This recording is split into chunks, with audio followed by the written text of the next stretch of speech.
I'd like to call to order the Township of North Huntington Board of Commissioners work session meeting for Thursday, March 13th at 7 p.m. Roll call, Manager Falk. Commissioner Hempel. Here. Commissioner Hagus. Here. Commissioner Gray. Here. Commissioner Zona. Here. Commissioner Bevan. Here. Commissioner Goss. Here. President Atwood. Here. I ask you if you're able to please rise for the Pledge of Allegiance.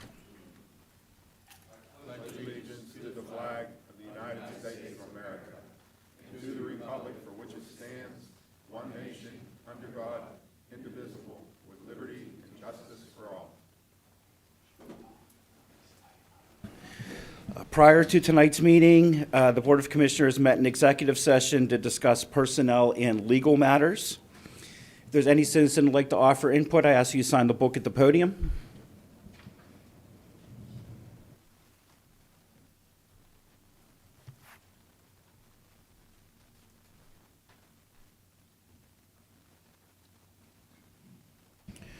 Our first resident is Rob Bauer. I ask you to come and state your name and address for the record, please.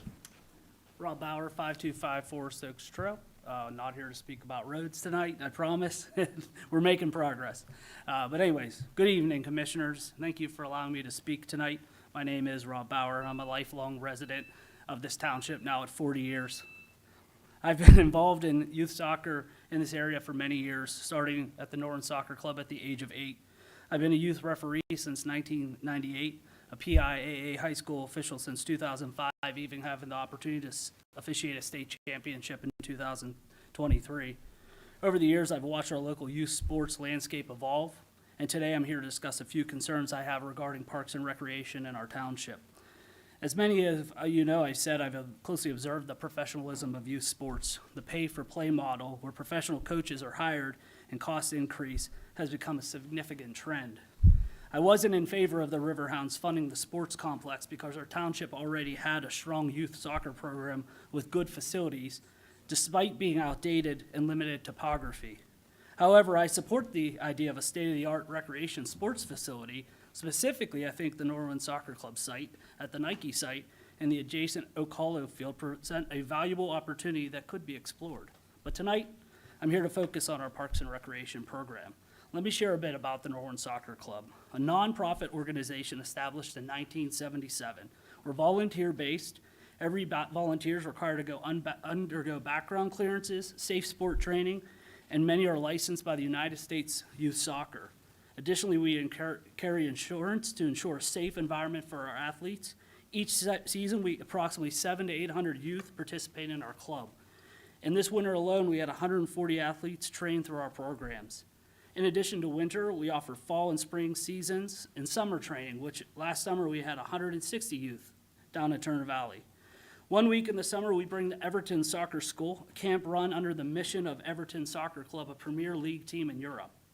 We take great pride in our Top Soccer program, one of the largest in Western Pennsylvania. Top Soccer is an outreach program for young athletes with special needs, offering free soccer opportunities to those children.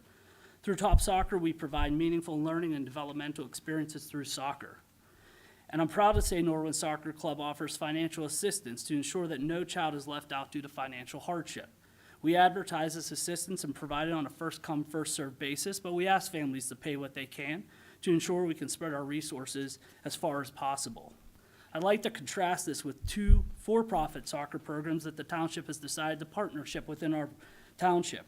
Roaring Soccer, established in 2016, and the Brazilian United Soccer Camps. I'm unsure of their history. I could only find limited information and not even who the trainers are, but I found you can host a trainer in your home. I have concerns about whether this organization has proper insurances, clearances, and licensing to operate safely within our community. How are these organizations vetted? Are background checks and safety protocols being enforced? Why are we allowing a company that profits from our land when we have a well-established, volunteer-run, nonprofit organization that is deeply rooted in the community? I also want to clarify, if public access to the park is restricted during these times, was this lease put out for public bidding? These are important questions, and I believe we deserve some transparency. In fact, many of the activities these companies are promoting, baseball, soccer, lacrosse, football, basketball, and cheerleading, already exist in our township and are thriving through nonprofit volunteer-run programs. We have robust community-driven options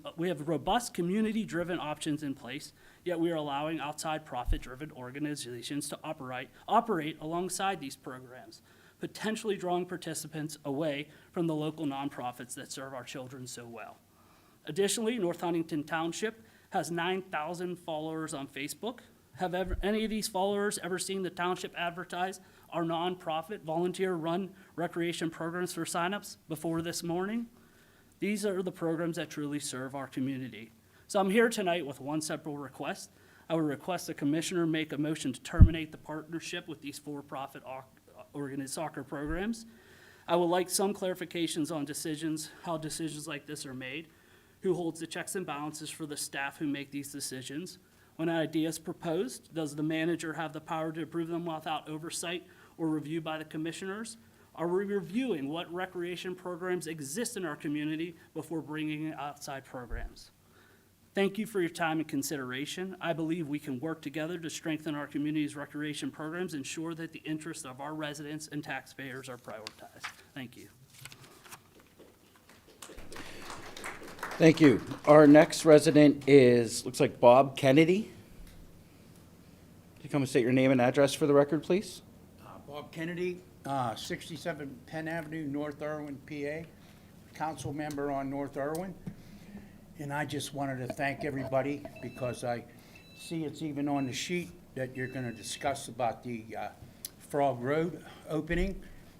I really want to thank everybody for going about this and getting it done, and I really appreciate that. We have so many people in our borough that just go out that use that for a thoroughfare to go to Monroeville and places, and it's just so grateful that yous are going to fix that. We really appreciate it, and I'm up here on behalf of everybody in our council. Appreciate yous doing that, and I want to thank every and each one of yous for doing that for us. Thank you very much.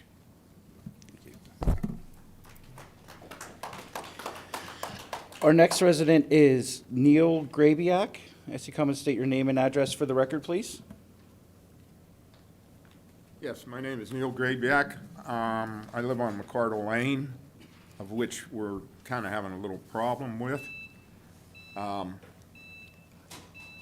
They're talking about putting no parking, standing, or walking on the lane itself.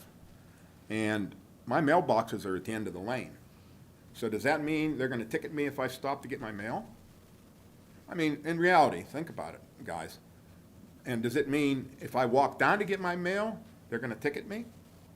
Because it's a little ridiculous. I've lived there for 38 years. I moved in 1988. 37, I'm sorry. 37 years. And this is the first time we've had any trouble. And if you think about it, how many times were the snow plows out this year? And they're saying they're not sure, but they're thinking maybe it was a snow plow that snarfed up the corner of another person's property there, the person that's bringing this problem to the commissioners. And I think it's a pretty good record. One time in 37 years that I remember of anybody complaining about this problem. And also, if there is a problem with the corner that we're talking about here, I want the township to do a survey of that property from Clay Pike to the back setting of the pin, because for years this certain person has been dumping their stuff, and it's been coming out on the road and moving their property, taking part of our road for their property. So I think that you guys, I'm hoping that you guys would be kind enough to do a survey and, you know, check the points, and if it is his property, that's fine. But if it's not, take back the road property and make that road wider. That's basically all I have to say. Thank you. Our next resident is John Caputo. As you come and state your name and address for the record, please. My name is John Caputo. I live at 682 McArdle Lane. I live next door to Neil. He's my next door neighbor. I believe there's only 3 houses on the road. It's a dead-end road. It's very peaceful. People only come up here to see me or him for the most part. A lot of Amazon trucks. I get along with my garbage man, Michael, who has emptied our trash for about 3.5 years. He offered to come up here concerning this issue with our neighbor in front of us. She's aggravated that these big trucks will come through and make the turn too tight, and then she's going in her yard by about 2 feet. Now, the township came out and they fixed it with her, and they put some stone down and some cement down, and I guess she gave up the 2 feet so the trucks can get through there freely. But she's also wanting us to shut the whole street down for parking, walking, standing. That's the reason why I bought that house there. It's a ranch. I have a beautiful sidewalk. I can park right in the front and wheel straight into the house. If I'm no longer allowed to do that, my property value is going to go down. We moved to North Huntington to keep our family safe. If anybody knows about our family, we lost our son less than a year ago in a dirt bike accident. So we've been trying to survive right now. So this on top of everything else, a little bit too much. We live on a private street. We mind our own business. We don't cause any problems. We don't clutter up the area. We clean everything. If our neighbor had a problem, I told her when I found out about it yesterday, I said, if there's ever a problem, you can reach out to me. I'll gladly tell anybody that's parking on the corner that you feel is making the corner too tight to back away. But it was just a little bit concerning that, I appreciate the heads up that I did get yesterday about this. Other than that, I didn't even know this was on the schedule. So we didn't even know, Neil didn't know, our other neighbor that we talked to, she didn't know that this was even going to happen.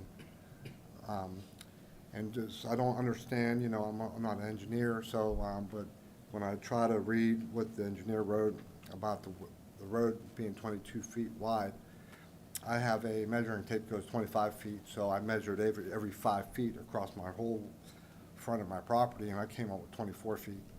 So I don't know if I'm doing something wrong, but there's plenty of room out front for a car to park and a garbage truck to get past.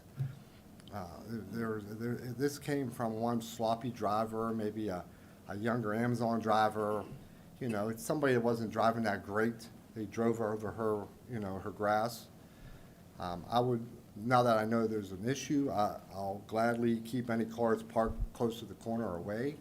But for rezoning that or putting up signs that says no parking, that would just be terrible to the 3 houses that are up there. We enjoy using the front yard there in the front.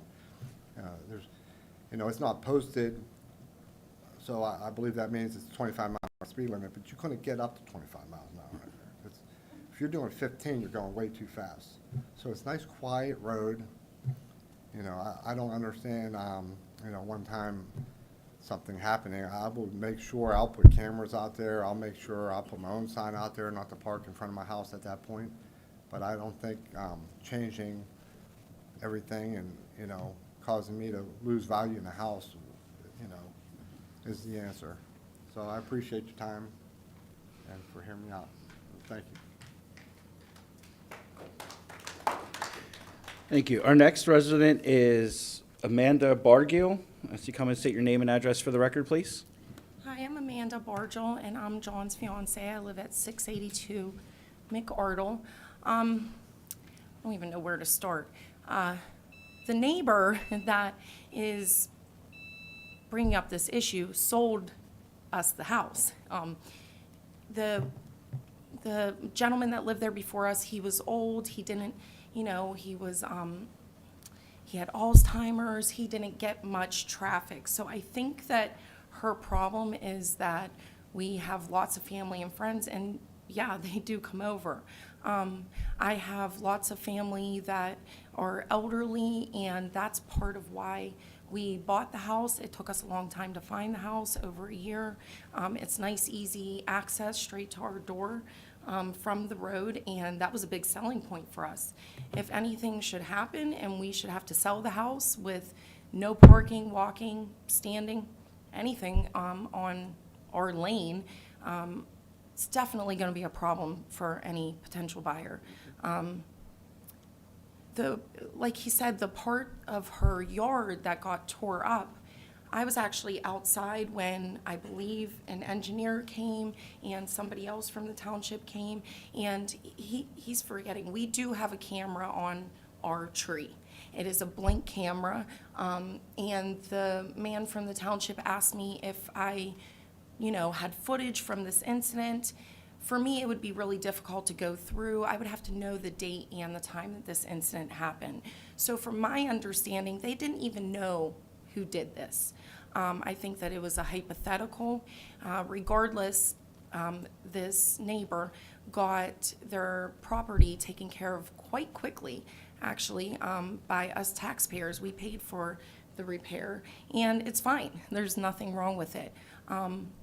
They had a similar problem in the front of their home. I don't know if people were turning maybe too sharply off of Clay Pike. It's a weird entrance, and the main entrance does look very narrow. But once you get past there, which on the side of this 680 Clay Pike home, nobody parks there. Our mailboxes are there. Like Neil said, we walk up to grab our mailboxes, but nobody parks there. Their concern is when you actually get onto the lane, it's a normal sized road. I brought pictures and videos for you all. I don't know if I can show you, Mr. Atwood, but to show that even with my vehicle parked there, like I said, we found out yesterday that this was all happening, so I had very short time to prepare. But I did take a video today and pictures, like I said, of my vehicle parked right at the corner where they're claiming is a problem. And I was about 9 inches, close to a foot. I parked from our sidewalk, the curb, and I took my measuring tape and I went to the corner where it got dug up a little bit, and I measured, and there's still 17 and a half feet to go. I Googled what's the average width of a waste management truck, and that is roughly 8.5 feet wide. I also Googled what is the standard width of an average PennDOT plow truck, which I'm not sure we even use. I think we have our own township. And sometimes even I've seen they use a little truck. It's just an average truck with a little salt blower out the back, But I even Googled that, how wide is a standard plow, and a standard plow is 11 feet wide. So with 17 and a half feet still to go, even with my vehicle parked there at the end of our sidewalk, which is our driveway right there. Like if you drive onto McCardle, you would drive right into my driveway. So nobody parks right in front of my driveway. Like I said, there's still plenty of room to make that turn. And that's also why we have insurance. If somebody should damage somebody's property, even the township has insurance, it gets paid for. So we've never had a problem before. I just personally think this is maybe a personal attack from this neighbor, that she doesn't like the traffic. I have 2 teenage children. I had 3 teenage children, and they have lots of friends. We have lots of company. I find it hard to believe that the township would restrict us from parking there for even my disabled family. I can't make them walk up the steps from my basement. It's absolutely upsetting for me. But I would like to show you the videos and the pictures if I can. I don't know. I've never been to one of your meetings. Do commissioners like to review those? You can bring them up. If you don't mind them, you can pass them. Okay. I don't mind you all. I've got nothing to hide. All the photos with the parts right here leading up to this video. I thought she actually had pictures. You can review all the photos with the hearts and the videos with it up to the 22 seconds, and I'll show you exactly what I'm talking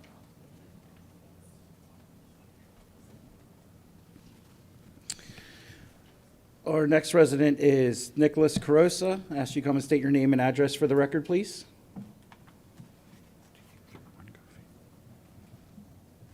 My name's Nicholas Carosa. I live in North Huntington Township. Good Good evening, members of the Township Board, fellow citizens, and township officials. My name is Nicholas Anthony Carrozza, and I'm here today to address several pressing concerns within our township governance. I will be discussing matters related to procedural overreach in public meetings and legislative proposals that I believe warrant public scrutiny. On February, we'll skip to Jason Atwood's Overreach and Sunshine Act. At the February 19th meeting, Mr. Atwood informed citizens that they were to address the board as a whole and not as individual members. I find this directive problematic and legally questionable. Public meeting laws exist to ensure transparency and accountability in governance, not restrict the manner in which citizens engage with their representatives. The Pennsylvania Sunshine Act, which is 65 PA subsection 701 to 716, enacted in 1987, affirms the right of citizens to attend and participate in public meetings. So this is for you, Ms. Dice. You might want to look at the Board of Airport of the City of Los Angeles v. Jews for Jesus. This is a case from 1987 that will show what you guys are doing is wrong. As far as the ordinance, that's the main reason I'm here. And ironically, I didn't know who the residents were at 882, but I'm very happy that I'm here to speak about this for them, because on March 5th, your engineer, Robert R. Robinson, issued a memorandum regarding Mardo Lane recommending parking restrictions. So that's like a roughly 580-foot road right there. It gets, it's thin in the beginning. But here's the thing. Nobody did due diligence, because when I called yesterday to speak to Mr. Fonzie, and I have to applaud him again, he is the most pleasant person to speak to out of the whole group of you. He should have your job. And you get rid of you and give him your job. But what he told me is you guys don't even know who owns the property that's been damaged. But we do now, because Mr. Fonzie called me this morning. You guys own it. It's right of way. 680 has no legal ground for grievance, Miss Dice. Are you hearing me, Miss Dice? They do not own the property. They can complain all they want, but for you guys to act as a tool for them to handle their personal disputes with another citizen is ridiculous. It's ridiculous. So let's just move into, and Miss Dice, you must have known that a little bit. You can't tell people where to stand in a public street. You're nuts. I'll stand in any public street I want as long as I want to. You guys put this ordinance in place. I'm going to hang out up on McCardle. You can come write me the citations, and we'll deal with that in court. Now, here we go, Section 3. If any sentence, clause, or part of this ordinance is for any reason found to be unconstitutional, so you know it. You know it going into it, so it's like disregard the standing but no parking and stopping. And they were extremely valid points. So I'm a contractor, right? I drive big trucks sometimes. I pull up to houses with really nice driveways. Sometimes I don't want to risk cracking the pad. So what, I can't work on houses on that street if I want to park on the road? If I want to wait for my son at the bus stop, I can't stand on the street and wait for my son at the bus stop? Now, I understand there's only 4 driveways there, and this definitely is affecting a small majority of our population here. But I believe in the people. And when you come at one of us, you come at all of us. Leave them alone. They can park on the street. Now, what you're trying to use is a loophole in Title VII, Miss Dice. And that states that you guys have the authority, if it's under the requirements, to just basically do whatever the hell you want. Look, there's vulgarity, Jason. I can curse all I want. If it's excessive and my message is being diluted, then you can definitely step in and stop me. But if I want to say, Jason Atwood, you're a fucking asshole, it's within my First Amendment right to do so. You're out of order. It's within my First Amendment. We will not tolerate vulgar freedom of speech, Jason. You don't have to like it, but if I want to sit here and hold you accountable, you're not going to dictate the language I choose to do so in. Now, there is no safety issue. Now, if there were a safety issue, a public safety issue, then I would fully support making this no parking and doing what you can do. But according to Mr. Fonzie, not one public works employee has complained about this. Not one garbage truck driver has complained about this. It is not causing a danger to anybody in the community. Therefore, here's the options for 680. And I hope you're at home watching, right? Because that easement goes into your nice stone that you have on the side of your house. So if you want to press this issue, I'm going to do everything in my power to make sure that your resolution to this is that they cut into your property 3 feet. So why don't you just mind your business like your neighbors just want to mind their business, and everybody can get along? But if you guys pass this ordinance, you are passing a law which is restricting a select group of citizens, that is targeting, that is a 14th Amendment equal protections violations, that is a USC 42 1983 claim. Keep smiling. You're about the most incompetent lawyer I have ever come across in my entire life, and I've met a bunch of them. And in closing, I'd like to say this. Kennedy, it's great seeing you. And JC doesn't maybe know me, but you know, that guy got a Okay, van, sir, your time is up. and he was cutting hair for kids Your at the time is Albury up, sir. Center that had no family, no Your money, time is no up, nothing. sir. Leave good people Your alone. time is up. Moving into response to citizens' input, we have a question about the recreation programs.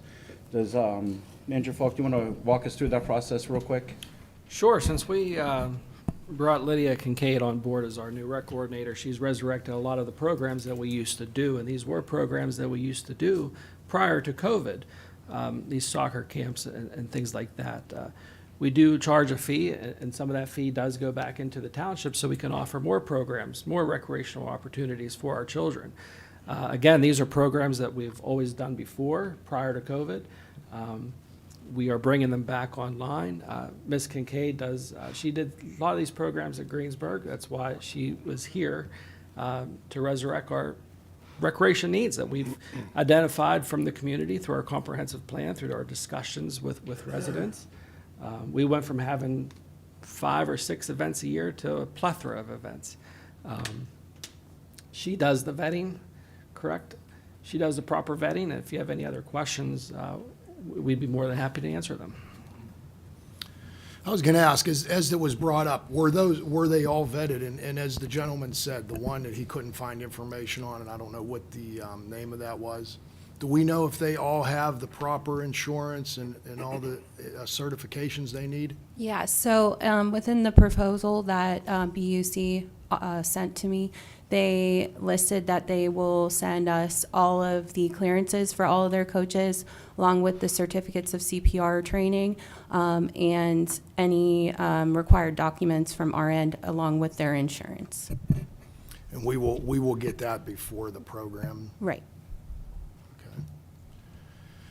I mean, I see their point too, and I don't think I would go as far as canceling everything we have scheduled. It's been sent out, but I would think I would be happy if we can schedule a few more maybe throughout the summer and use the Norwin soccer.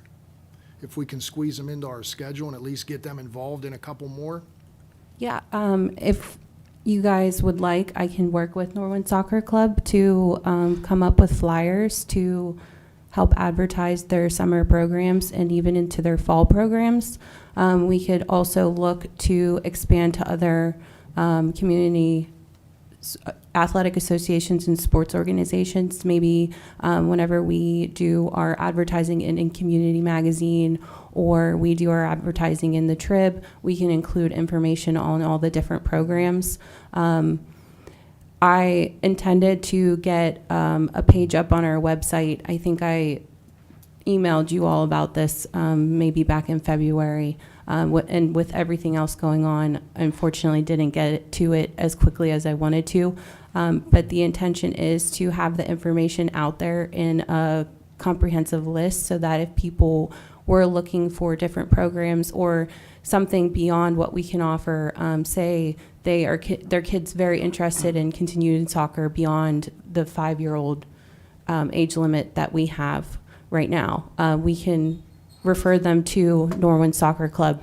Or even if somebody calls into the office and says, hey, my son wants to play tackle or my daughter wants to cheer, we can refer them to Norwin Youth Football and Cheerleading. So we can work with all the different organizations and include that in our advertising moving forward too. Mm-hmm. Would it be feasible or doable to have another program utilizing them?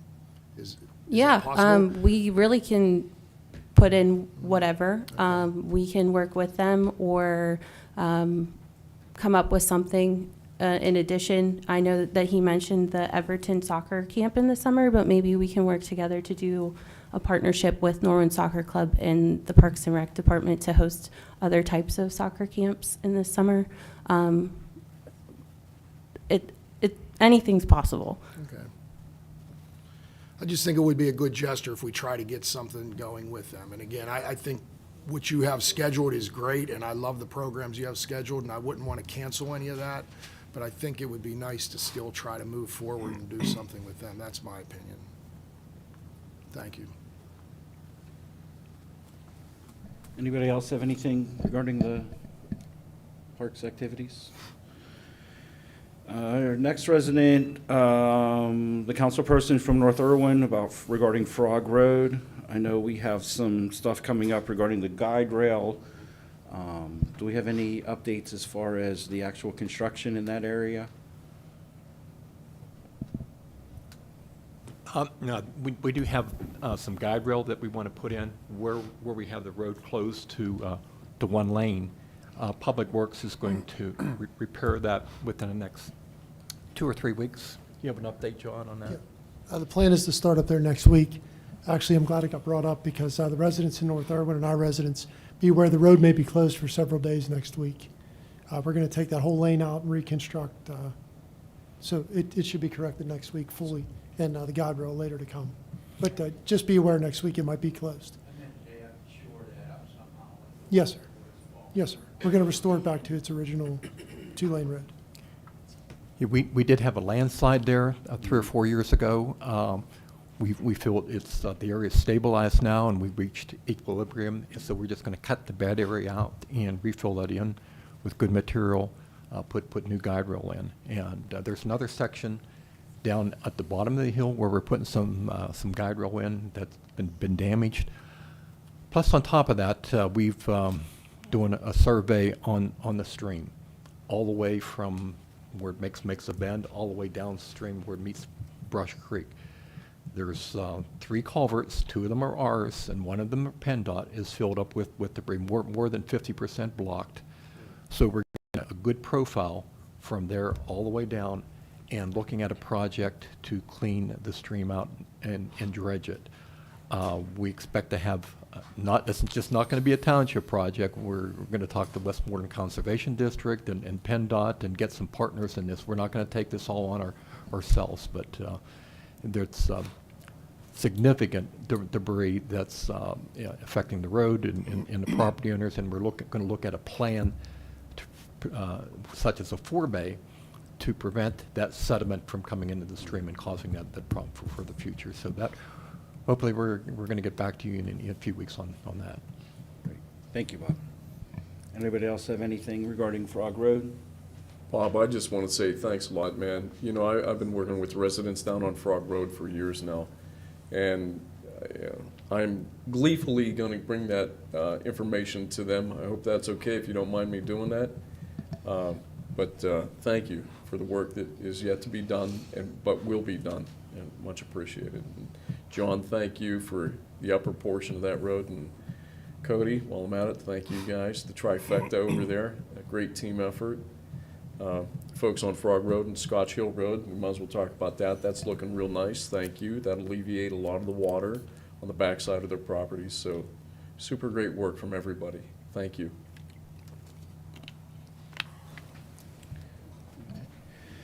Our last residents all spoke regarding Mardo Lane. Do we have anything now, being that's on the agenda?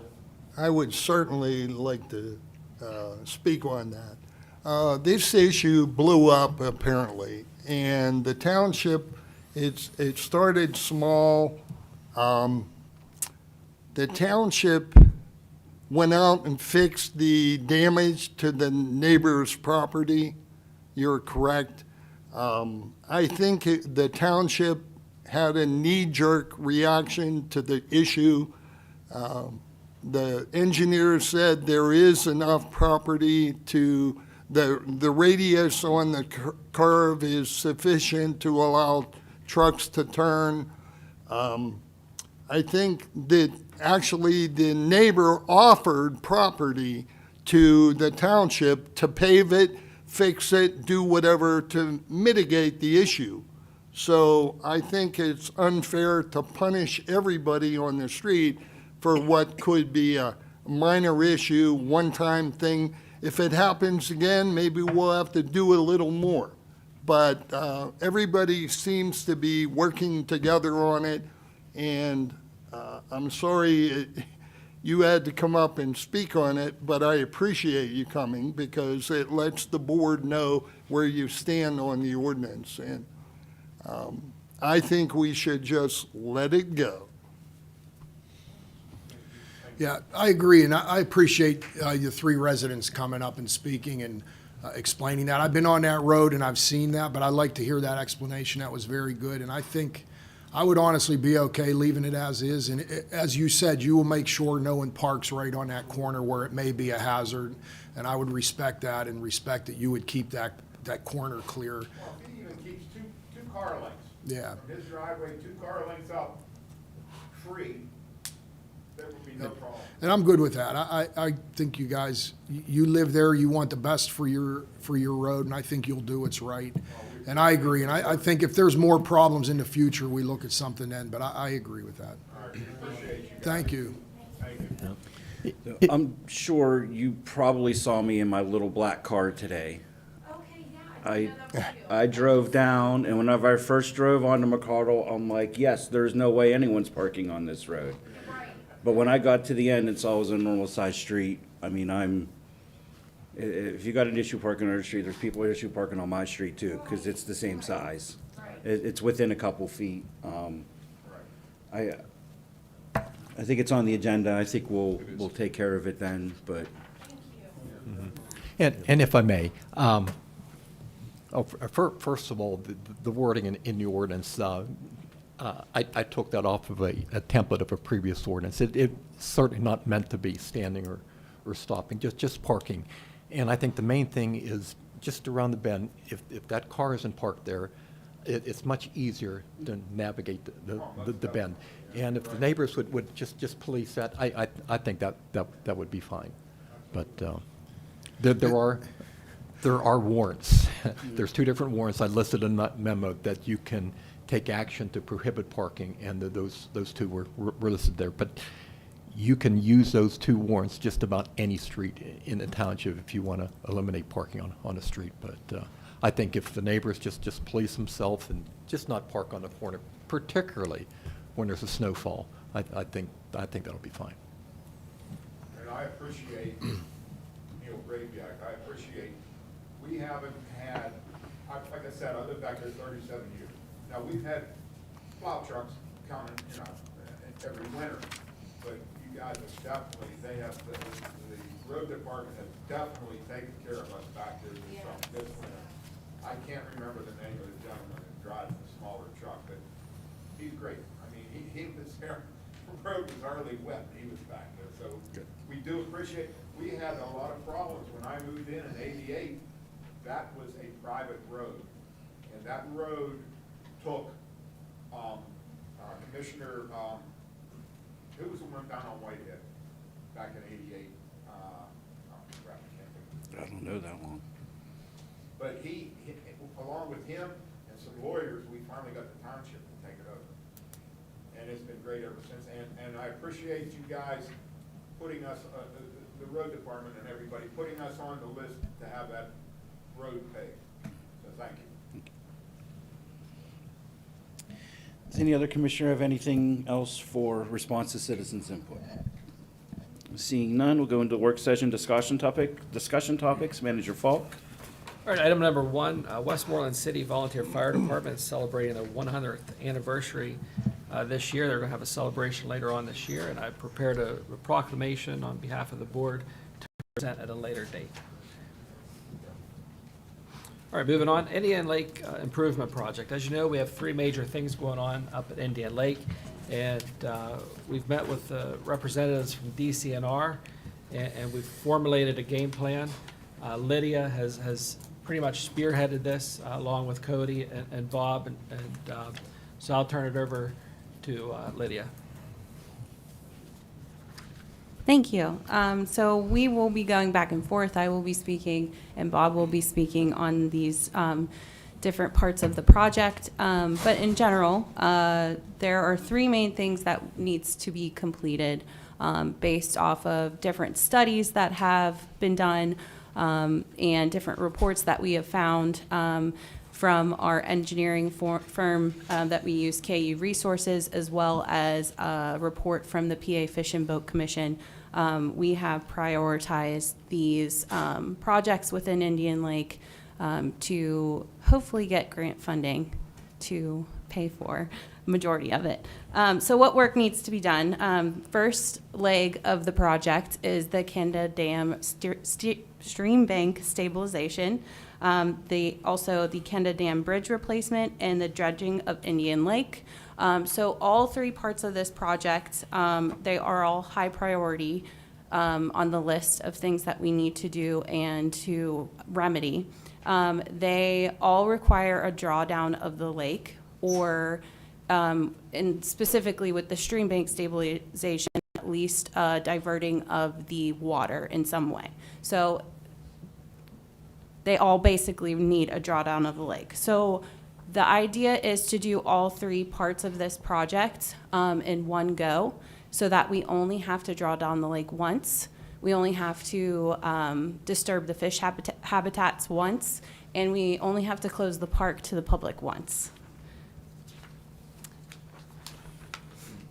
So speaking about the three different parts of the project, starting with the Kenda Dam stream bank stabilization, I'm just going to go over the general list of work that needs to be done, and Bob will elaborate a little bit more on the specifics. So the stream channel itself, so this is under the under the bridge, walking bridge, and down the channel. It has high soil erosion and has had many washouts, causing an increase of the slope along the channel. So work we're looking to get done to stabilize that stream bank, grub out and remove invasive plant species along the slope, remove old concrete bases and chunks and properly disposed of in the channel. So this is referring back to whenever the Indian Lake Park in the Indian Lake was the home to a water park. And they had different things whenever it was privately owned. They were looking to build stuff within the lake, and there were concrete chunks that was then removed and disposed of down in the channel. So we're looking to remove those, and then in the process of removing different debris in the concrete chunks, we're going to remove boulders that are in the way and retain them for later use in the project. Reduce the grade on the south bank to protect all the native plants, so the non-invasive plants. Grade back the slope and stabilize the washouts on the south bank. Install live stakes with biodegradable erosion fabric to stabilize the upper slopes.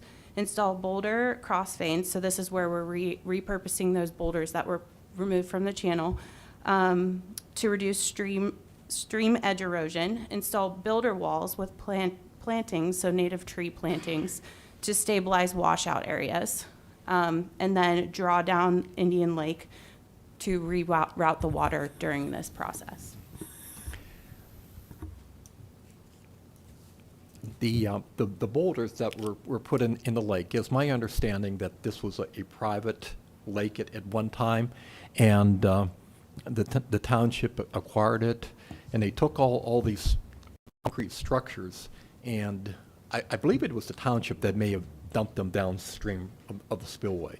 Unfortunately, they wasn't graded. It didn't stop erosion. The structures are so big that the water can flow underneath it and cause erosion. So we want to repurpose some of them. We can, but to stabilize the stream bank, and we can also get credit on our MS4 program for pollution production project, and take credit for the stabilization of this embankment. So we should be able to, get money back for this. So the next portion of the project would be the Kenda Dam bridge replacement. So this is the walking bridge that connects the walking track around the lake. The bridge itself is currently closed to vehicular traffic, and we know that people aren't going down and driving around the lake.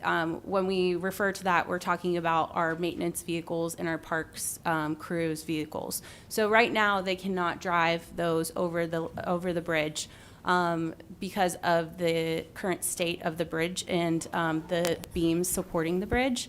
It is still open to pedestrian traffic with the walking track, but that is on the verge of going away as well, depending on the degradation of the middle steel beam that's holding it up.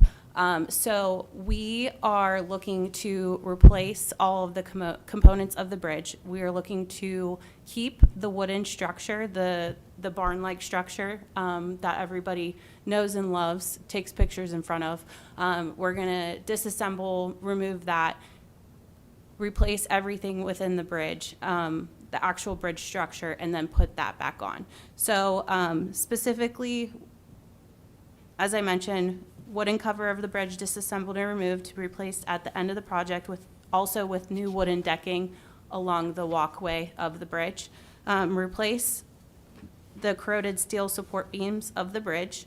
The existing abutments and concrete spillway will be removed and replaced with cast-in-place reinforced concrete. So that's all of the stuff underneath the bridge. And then, of course, we have to draw down the lake to do that. So again, we're looking to just draw down one time. Yeah, I don't think anybody in this room will disagree that Indian Lake and the trail and the lake and all the improvements is one of the township's most treasured amenities. But we need to slow things down and taking some tender, loving care. The bridge, the abutments are poorly constructed. There are 3 I-beams that carry the bridge across the so-called abutments. On the abutments, what you usually have is a wall, then a back wall, and then your beams sit down in between. There's no back wall on the abutment. So on the far side, there's 3 I-beams that go right into the soil, and the soil's wet and it's corroding them. The middle beam, you could take your hand, you got a web, which is the long point, and the flange is on top and the bottom. But the webbing, you can actually, in the middle beam, take your hand and stick it through. So there's very little support on the middle beam. The outside beams, there's a lot of loss of section and it's just peeling off. So eventually, when we lose one of those outer beams, the bridge won't be able to stand up under its own weight. So that's what we really need to take care of that. The abutments are really bad, both the abutments and the wing walls. So we originally were out there talking about maybe we can lift the bridge up with mine jacks and replace the abutments and the wings. However, with the I-beams being that bad, that doesn't make sense. So we're talking about Public Works disassembling the bridge, set it to the side, and a contractor doing the rest, doing the spillway, the abutments, the wing walls, and building a new wooden deck on. Public Works coming back and reestablishing the covered bridge on top of the new decking. And we feel our share of the grant, we can get some credit for in-house work too. And that would be one way of doing that. Thanks, Bob. And I think I misspoke when I said which beam is corroded, so I apologize. That was my fault. I thought it was the outside edge, but actually when Cody and I were out there after our meeting on Tuesday, it was actually the middle beam. Okay. I could stick my hand through it. All right, so the third portion of the project is the Indian Lake dredging, and then care to the Kenda Dam is a part of that. So within the budget we got, or the estimate we got from KU Resources, it's all listed under Indian Lake dredging, but it also includes work to the Kenda Dam. So the PA Fish and Boat Commission has done a study and produced a written report detailing the need to dredge the lake. Dredging of the lake was evident to us before that. This report that we found solidifies the need to do the dredging. So the sediment in the lake has accumulated over the span of however long the lake has existed. Again, it was in private ownership before the township took it over. We have no clue if the lake was ever dredged at any point because we don't know the care that was done during the private ownership. I believe the township has owned it since the late 70s, early 80s. So within that time that the township has owned it, it has not been dredged. So this sediment has accumulated over the span of the however many years. So it is negatively impacting the fish habitats of the lake as outlined in the PA Fish and Boats report. So that's why we need to dredge the lake, and KU Resources has been monitoring the Kenda Dam and the water that is leaking through the dam. We also have a report for them with different recommendations on fixing the dam. So work to include for this portion of the project would be drawdown of the lake, because we can't dredge the lake with water in it. We can't work on the dam when there's water there too. So temporary relocation of the fish prior to the drawdown. And we have worked with the PA Fish and Boat Commission to get a permit to do the drawdown, which includes plans for relocating fish populations within the lake. So we're looking to remove up to 10,000 yards of sediment in the lake. I think the actual report and measurements that KU Resources has gotten from their, can you tell me again what? Bathymetric survey.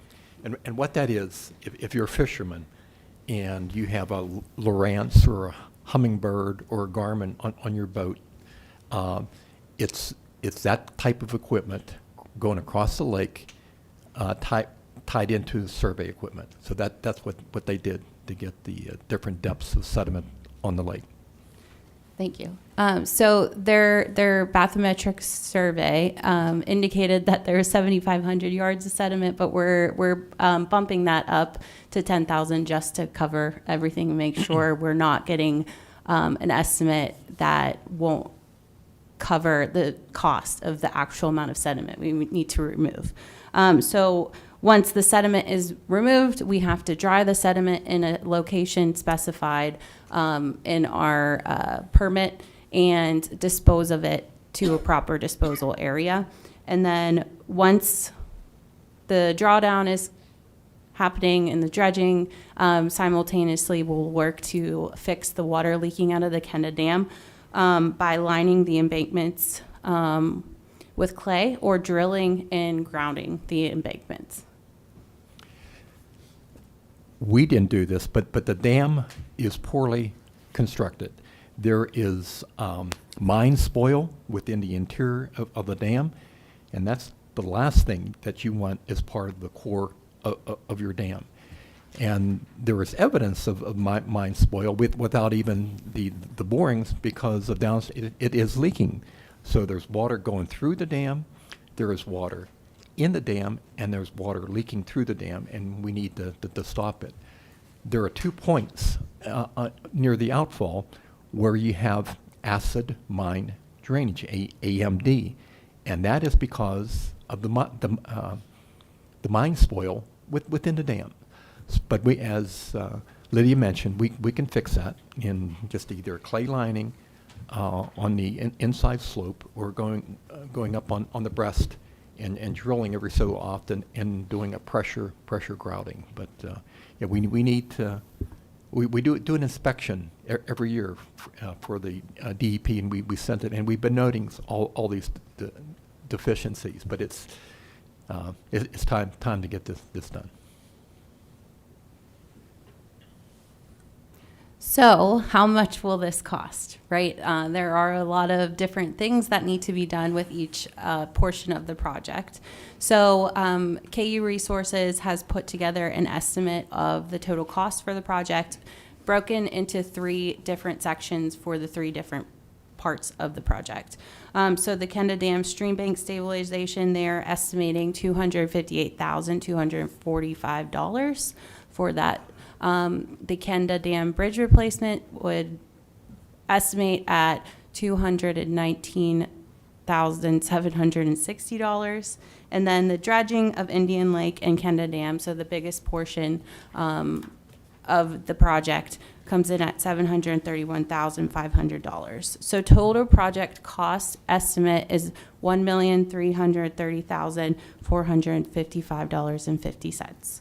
So this also includes a 10% contingency for inflation. I will talk about our project timeline in just a little bit, but it's not something we're looking to do this year, not even in 2026. So we have to have that 10% contingency in place because things get more expensive the longer it goes. So that is a hefty price tag. We're looking for grant funding to help with that price tag. So this round in 2025, we are looking to apply to DCNR's Community Conservation Partnerships Program grant, which is also known as the C2P2 grant. It is due April 2nd, and we are working as a group to get everything together to apply for that. Typical C2P2 match from DCNR maxes out between $250,000 and $300,000. C2P2 grants require a 50% match, so whatever money they give us, we have to match the exact amount. So that $250,000 to $300,000 portion doesn't even get us to half of our total project cost. So talking with our DCNR representative, Adam Mattis, he threw out the possibility of converting Indian Lake to the Land and Water Conservation Fund. So this, by dubbing Indian Lake Park part of the LWCF, it opens the avenue for federal funding.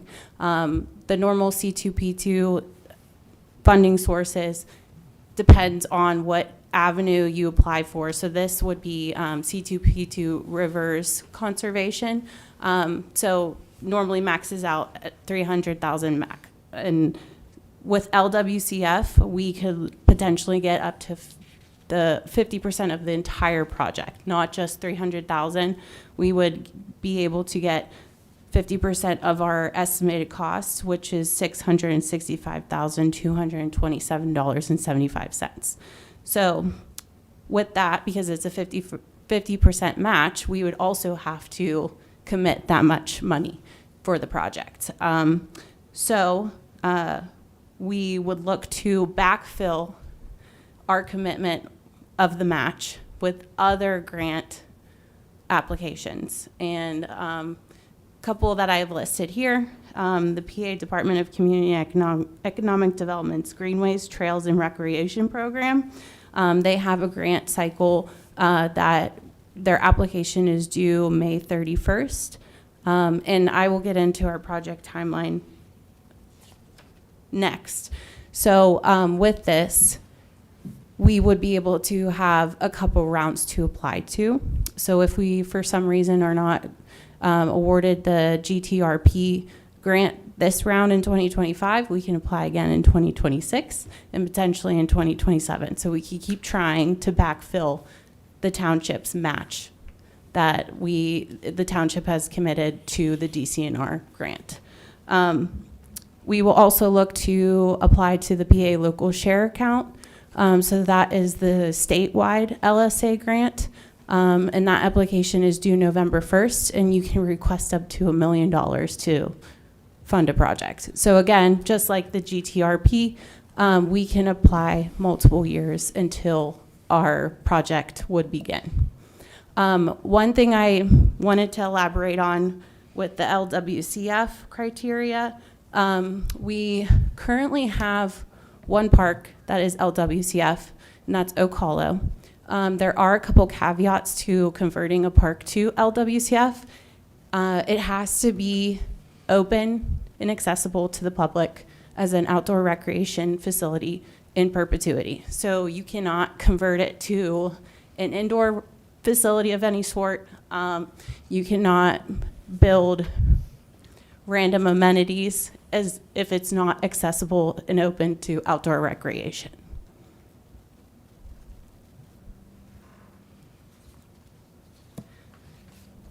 So, project timeline. If we are eligible for LWCF, and it's something that you all agree is the best avenue for Indian Lake Park, this would stall our timeline for the project a bit, which is okay because it will give us more time to get and accrue grant money from other avenues.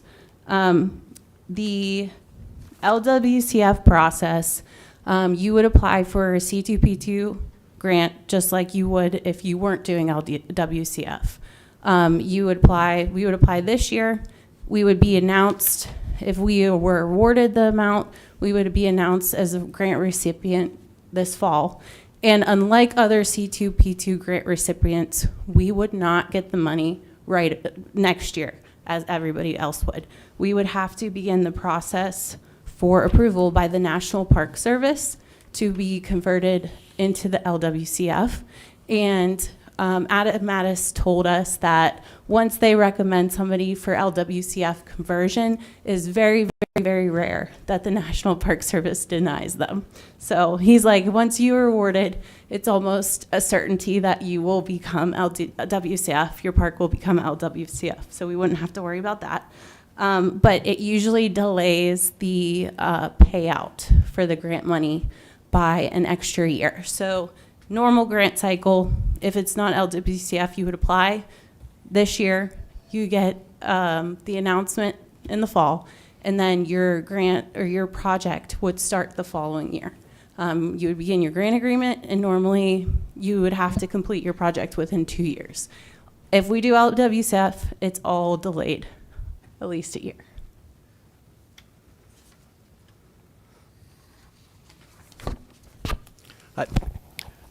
I'd also like to add, when we're talking about North Huntington's 50% match, it doesn't have to be necessary money or other grants. It could be in-kind services. And one of the big ticket items is removal of the spoil. There's 10,000 yards, and in the estimates, $35 a yard. That's $350,000.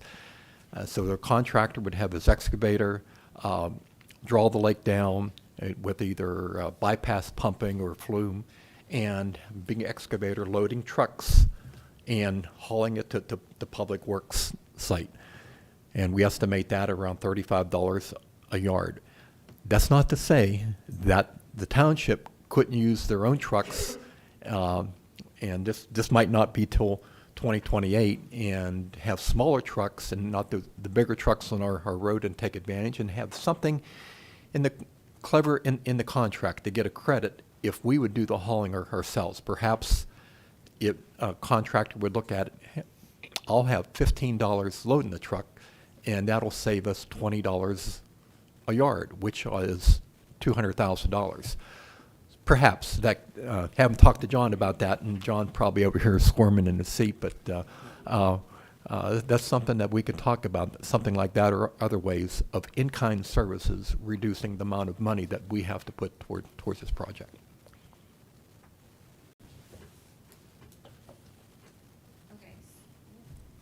So, talking about all we need to do, the process we're looking to do, how we're looking to apply for grant funding, what is needed today, or by next week's meeting.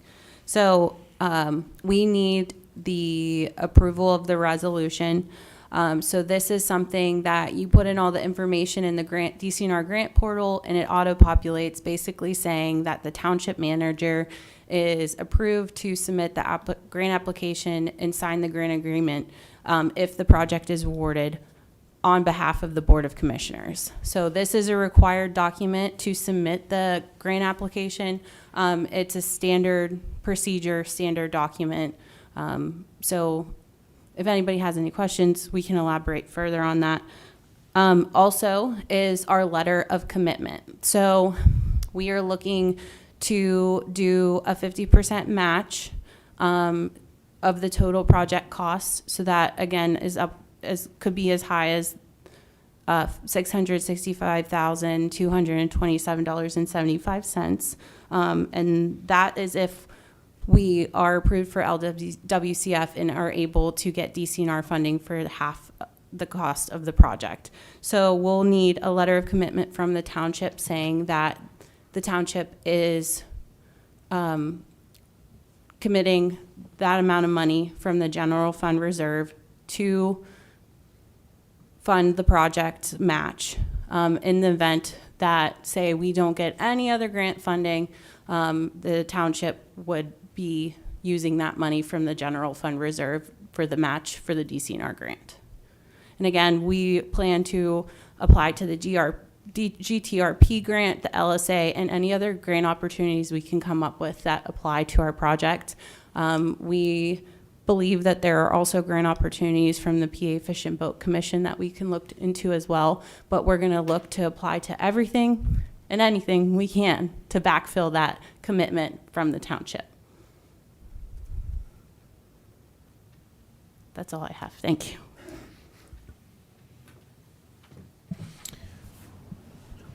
Thank you, Director Kincaid, Coordinator Kincaid.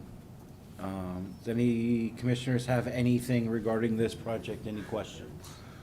Just a question. What is it, what, do we have a time frame on when you would start till the completion? Like how long would the actual project take when it finally does start, if you know? Well, we don't know if it's going to start in 2027 or 2028. It would be a full season. Full year. Yeah, one time, be down, bite the bullets, parks closed, all the equipment, the bridge is down, excavators, trucks going back and forth. It needs to be shut down, but one full construction season. Okay. And then every grant that you referred to, they're all competitive grants though, right? None of that's guaranteed. Even if we go with the DCNR and we get the federal designation, that grant there is still competitive.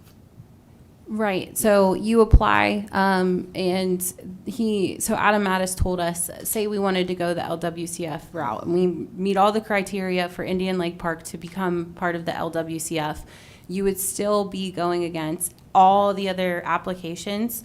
You might specifically be going against the other applications that are up for LWCF funding, because then it opens that avenue of funding federally. But it really just depends. So if we don't meet the criteria for LWCF, then we'd be going against all the other C2P2 grant applications.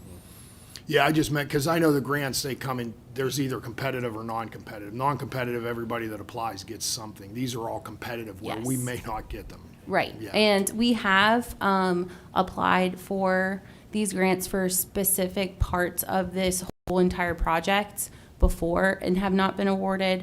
For instance, last year, the township applied for the DCNR grant for this bridge replacement itself. And we did ask our Adam Mattis about that, and he said it read more of a maintenance project rather than a rehab project, which is what DCNR is aiming to do with the C2P2 grant. So they want to come in and make amenities accessible to the public that weren't before because of their condition. Whereas the bridge, it's still open, but it's in decay. So I think if we spin it in a different way, saying that he mentioned the menu style budget where you have everything broken into different sections. So say we go in and we ask for the 50% match at the $600,000+. He can, and DCNR can look at the different sections and say, well, this bridge replacement doesn't really meet what we're looking to do, but we can fund the stream bank stabilization and the dredging or the dam repair. And the year prior, we did apply for a grant through the Westmoreland Conservation District for the stabilization below the spillway, and we were denied on that. And that was very, very competitive on that, but hopefully with pulling that together, we might have better success. Rich, did you want to say something? Just one question. LWCF, if I heard you right, is a federal agency. right? Yeah, so it is federal-backed money. Okay. And What do we give up in allowing the feds, and I don't mean that in a derogatory way. no, but I it's understand what you're saying. Yeah. So as I mentioned, there are specific criteria, and we do have Ocala Park that is a part of that, where it has to remain open to the public for outdoor recreation. You can't have any type of conversions. So whenever people ask, hey, why can't we put a rec center at Ocala Park? Because it's an LWCF park. It's not, you can't. It's called a conversion. They do an evaluation of the park every 5 or so years, I believe. And if something is converted, then you get a nasty letter from them saying you need to correct this, or these are the repercussions. And I don't know specific what the repercussions are, but normally if you have a conversion on an LWCF park, they make you find adjacent land within the same acreage to convert to outdoor recreation to make up for the conversion. Okay. So if we make Indian Lake Park part of the LWCF, it would have to remain a park open to the public forever, which I don't think anybody is looking to get rid of Indian Lake Park or making it so it's not accessible. It's just mainly focusing on those conversions or the indoor facilities. And that does not include the maintenance sheds that we have, or the buildings that are for park maintenance. That's not considered a conversion because it's part of maintaining the park and keeping it nice. It's mostly, like I said, the indoor recreation facilities, ice rinks, things of that nature where it's not open and accessible at all times. Thank you. The LWCF is just a designation, right? That's just a designation with the federal government. It's not an agency. The DCNR is the agency that would oversee that. Right. That's a designation. I think the reason for it is because that's to keep open outdoor spaces, just like you're saying. Right. For these communities. So once you get that designation, you can't change that facility. And that's what it's for, to keep these outdoor facilities for recreation. Right, so you don't have somebody or a municipality or some type of nonprofit or whoever, I don't think nonprofits can get LWCF, but a municipality taking that land and selling it or anything, it has to remain open. And that's why it's approved through the national parks, because it's part of the whole plan to make sure that we have green space and we don't get rid of all of the green space in the country.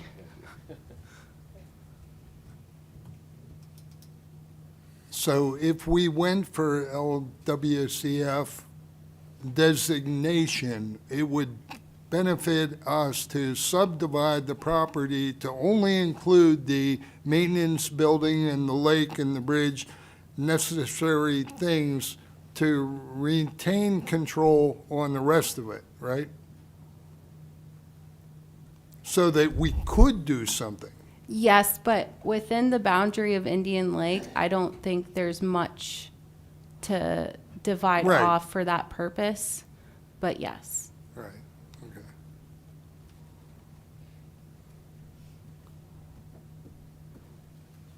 Any other commissioners have anything regarding this project? I'll just say this, Lydia, thank you. A lot of great information, and, So yeah. please let me know if there's anything that you need more clarification on. Adam did say that once a municipality is going the LWCF route, he would schedule meetings and go over everything to make sure 100% understanding of what is being agreed to. And there have been issues in the past with municipalities not knowing that they have LWCF parks, and then conversions happen. So they are changing the process. Once an area is converted to LWCF, they're actually going back and requiring a statement on the deed mentioning it, so that nobody runs into that issue in the future. How soon do you need a decision from the board to changed it to an LCWF? Well, so from what he said, they would just kind of like make a note on their end that we are entertaining the LWCF idea. The application is still under C2P2. So it would really just depend on how I would put in the information, or we would put in the information of what grant match we were looking for. So the application is due April 2nd, so we would kind of need an idea by then. So if I may, Lydia, if we apply, say we give approval next week or before April the 2nd, and we apply for the LWCF, are we allowed or able to apply for other grants in the meantime till we get approved? Yes, you can apply. So DCNR C2P2 is just one grant funding source. You are open. We don't even have to apply for that one. It's just that has the most potential for funding, and it's an avenue a lot of municipalities go to get funding for different projects. And it's because DCNR, they have so many different funding sources within their program. We don't have to apply to DCNR. It's just something that is beneficial to do. We can apply for any other grant sources the entire time. Even if we don't get funding by DCNR, we can still continue on with the projects regardless with other grant funding. It doesn't specifically have to be DCNR. And I think we should even go after the Pennsylvania Fish Commission. Yeah. In the report, and in the report, Indian Lake has problems with water quality and sediment. Efforts should be made to reduce nutrient loading and remove sediment from the lake. So I think we should seek help from the Fish Commission also, since it is a fishery within in the Commonwealth. Yeah, I'm going to have to agree with Bob. You know, ultimately, you've got two forms of achieving money, or ascertaining money, through grants and through taxation. And I want to focus on the taxation. That's the people's money. And man, do we have to be good stewards of the people's money. So I am all for as many grants as we could possibly go after and achieve for. Whether we get denied or not, let's give it that good college effort and see what comes back. Because ultimately, the remainder of the financial burden is on the taxpayers. And again, I have to state, we have to be good stewards of their money.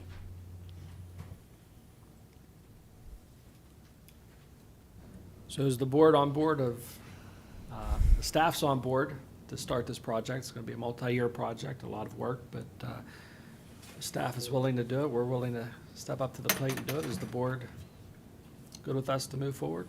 Think we can have something for next week?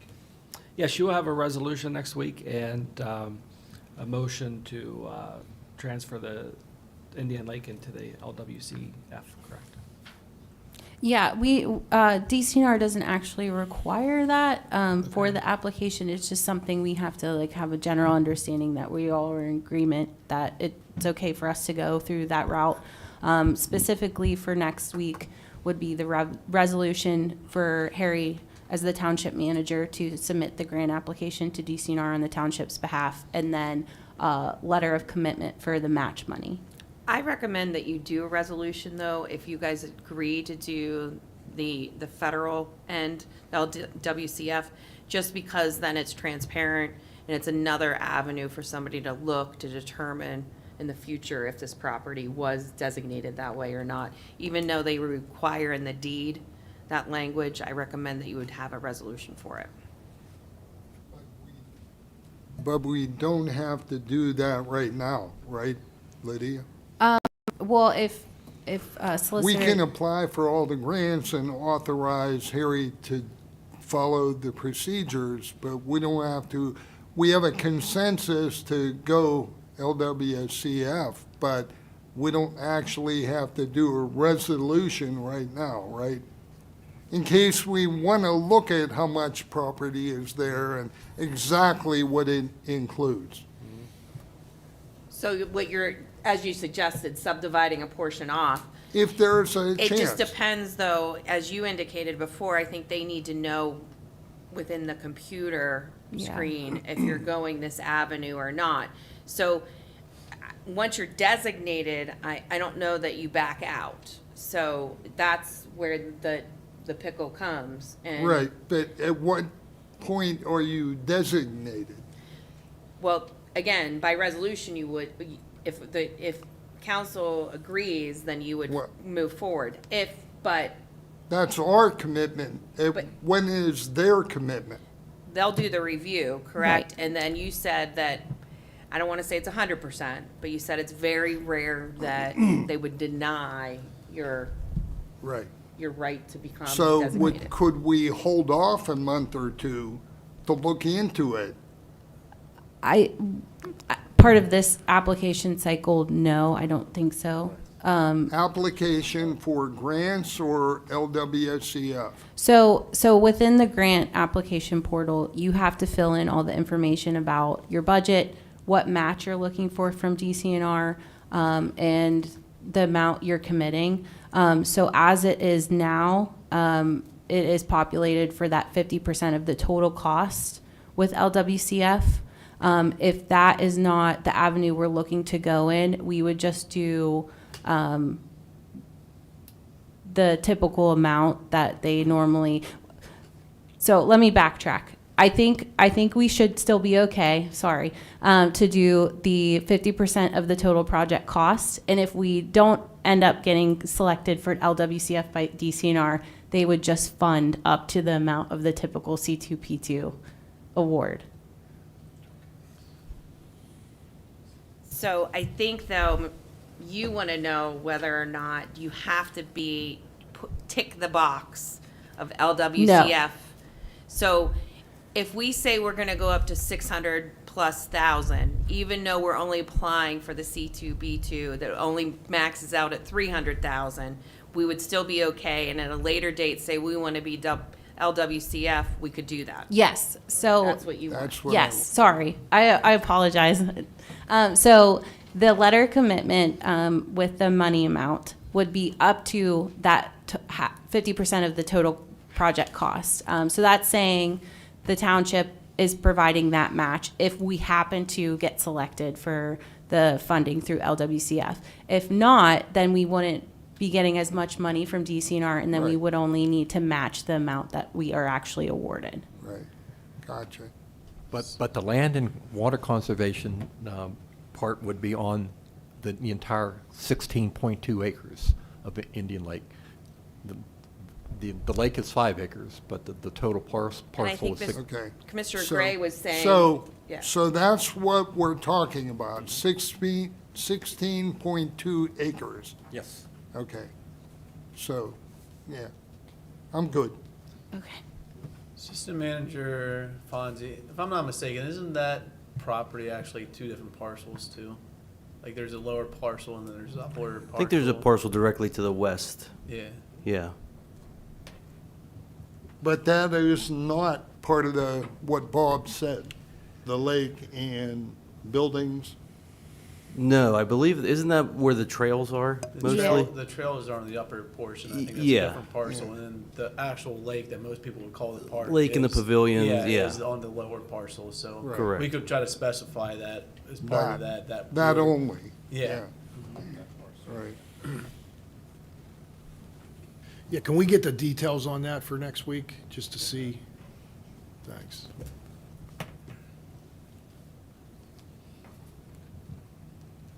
Anybody else have anything? No? All right, moving on to guide rail repair and replacement project. Can we go back to McCardle Lane? Sure, absolutely, McCardle Lane. I think at this point in McCardle Lane, I, without objection, I'd like to remove from the agenda.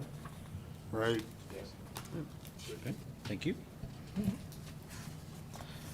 right. Do I need a motion? Because it's work session, you wouldn't Nope. need a motion. Okay. You're not moving it forward. Sorry, to next month, or next meeting, so you're fine. Just want to double check. So moving on to item number 4, the guide rail repair replacement project.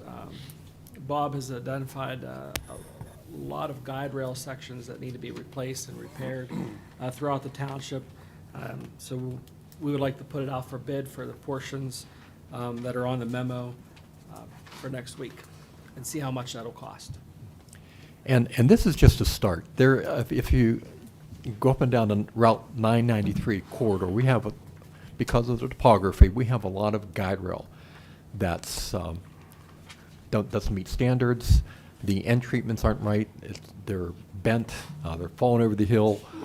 They're inadequate height, and it's time to start a guide rail replacement program in time, perhaps $100,000 a year, but don't have to do everything at one time. But Right. we really need to start looking at our guide rail for safety purposes. And I think we might want to throw Mahaffey Hill in there too. Well, Mahaffey Hill is it's on my list, but we're not Yeah. doing it this year. But Right. guide rail is really expensive, especially the Yeah. end treatments. Those tension devices, Yeah.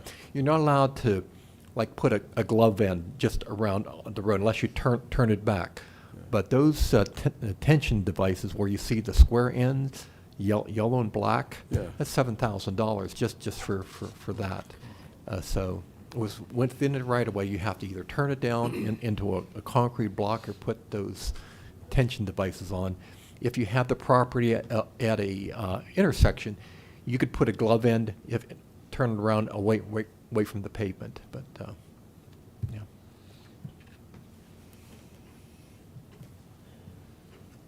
All right, moving on to item number 5, proposed winter maintenance municipal agreement with PennDOT. John, our Public Works Director, has identified some roads that we do some partial winter maintenance on. Brownstown, sections of Brownstown Road, Robin Station Road, and Hometown Window Road. And he's been in talk with PennDOT to try to get some reimbursement money for those roads, because we do some cleaning to get out to our other roads. For the agreement and the cost, we're looking at an estimated of $9,400. That's possibly just a start, but we can't do more state roads because we just don't have the manpower and the equipment. But these are the roads that he identified that we currently do some winter maintenance on just to get to our other roads, and we'd like to recoup some of that money. Yeah. Yeah. If you have any questions, John can elaborate some How more. much of this are we doing? Where again, Robin Station? You said Brownstown? Yeah. There's I another- know corner of Ridge, right? How many lane miles, do you know? I couldn't tell you lane miles that we're doing now, although it varies, Rich. I mean, And, every storm's different. I couldn't tell you how many times the police have called for us to go to this state road, that state road. I mean, I don't want to offend anybody here or anybody watching, PennDOT employee, but their winter maintenance is, to say the least, unacceptable. And a Well- lot of times, we end up treating roads for our own safety, for our drivers, to get back Right. and forth to their sections. yeah, that's always going on. I know we had looked at these agreements many times before, and they don't benefit us. We have a kind of a black road policy. I think somebody said that before tonight. It was all melted and black. That's kind of our policy. We can't provide that on state roads for what they pay us. And I think we would be better off continuing to do the areas we need to for our safety, but not taking a bite of that state apple, because this agreement, once you sign it, you can't get out. And I know you're saying we do different areas depending on the snow. You can't move these areas. It's going to be from this to this. And I think we're much better off doing what we have to, because if you look at page 2 of the agreement, it says they only let you out with their agreement once you sign it, but they can cancel it any time, and they don't care about us. They can cancel it for their convenience. And like you said, Harry, the manpower would kill us. Doing more state roads and losing money on every mile I just really think we're better off doing what we've done. I know we had looked at this, I know Zach knows, we looked at this before a few times, and it just doesn't work in our favor. It would please everybody. It would please the whole township, but we can't afford to do that. And then you're hiring people, you're spending more money in salt. No. I'm against it. I think we ought to do what we need to for our safety. John, correct me if I'm wrong, but aren't these roads, don't we travel these roads to get to our other local roads anyway? So we are actually traveling on these roads to get from point A to B, and it's just a matter of we're going to put the plow down or we're put the salt down. Is that correct? Yeah. It is. Yes, 2 points. When we met with PennDOT yesterday, they did specify, I understand what it says in the agreement, but she did specify that it's a voluntary program. And in It's any- not in writing that way. Okay. I guess what I'm getting at is, well, I'll give you an example. And I understand where you're coming from. You're 100% right with the money end of it. It's not lucrative. I'll give you an example. We met with the school district, and one of the roads that really threw me was when they said that they have a lot of trouble on Hauntown Wendell. And understandable, but I was shocked at which part of Hauntown Wendell they said they have problems on. It was actually between Main Street and Barnes Lake Road. So after we left the meeting, after Ryan and I met with them, I'm trying to figure out how that could be. Well, the upper end of Hauntown Wendell Road, we're pretty much treating from Barnes Lake Road, I don't want to say to the line, but we're certainly treating a significant portion of that on most snowstorms, because it's just impassable for us. There's times we've had to have 2 trucks on Hauntown Wendell Road because one truck can't get all the way through, someone has to come from the other side. I think I wasn't looking at it at a money standpoint, Rich. I understand exactly where you're at. But it's become such a hazard to some of the traveling public, the school buses. That's one of the reasons I proposed it. And we're losing money now. We're getting nothing. We're Whereas gonna this, I lose thought more if we take over more roads. And then we're legally obligated to do it forever. That voluntary doesn't hold up when it says right here on page 2, I think. Unless the parties mutually agree in writing, you can't get out of it. And yet, later in the agreement, it says that PennDOT can cancel it for their convenience, period, right now. They have to let us out when we start doing it. I would say, and I would like, maybe we need to look into it. This It's a sample. contract is a sample. It's from Hampton Township. This is, and it's already signed off on. I mean, this It's a isn't, state contract.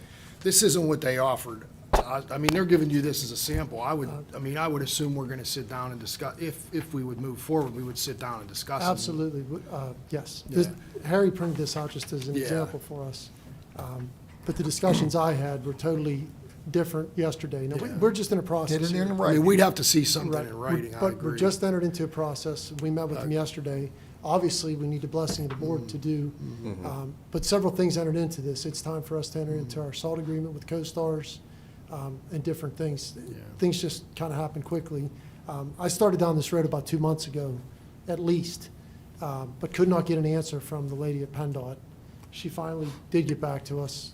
She's new to her position, and she was swamped. I could tell the first time I talked to her, because she wasn't answering my emails. I actually had to reach out on the phone to try to get, because I knew we'd come to this point where things would be up against the end and trying to make decisions quickly. But one of the reasons that I proposed the roads we proposed was simply a trial basis to see how it would go for one winter. And to the point of additional manpower, these roads, with the exception of the one end of Hauntown Wendell, we have 2 and 3 trucks, sometimes 4 trucks over the route to get to their section. So this would not require adding an additional salt section. Right now. Right, Yeah. correct. I agree. Correct. That's why, just as a trial basis, this is what we proposed. So to clarify, like, you're not gonna just run out to like Robin Station Road and plow it. No, sir. On your, like in Brownstown, if you're going from one area and that truck's going to his next area and he's coming down Brownstown, he will plow it and salt it, Yes, sir. if needed. So that's all you're doing, is going from one area to the other. When you cross one of these roads, you will treat it. Right, they'd be worked right into the sections that we're already doing. And that's what you're doing now, right? Correct. Okay. That's why I don't want to get into a legal agreement. If you want to bring a agreement that would be for us, not Hampton, for us to look at, I want them to put it in writing that it's a trial program. We could get out of it. And then I want to see a full cost analysis on what we do versus what the state does, because once we take a road, people are going to expect it to be like ours, bare. And we, in my opinion, we can't afford to do that. I mean, Commissioner Gray is right. This cop brought up a few different times before in the past, and I could see both sides of the argument. I mean, we are treating the roads now and getting nothing. And I'm not saying we treat them every time there's a snowfall, but if there's hazardous conditions, we treat them.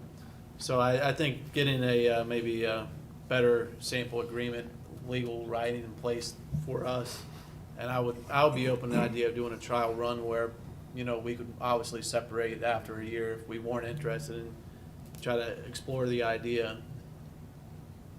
Right, we were just, excuse me, we just opened the door to this, didn't Right. proceed a whole lot further till we had the blessing of the board.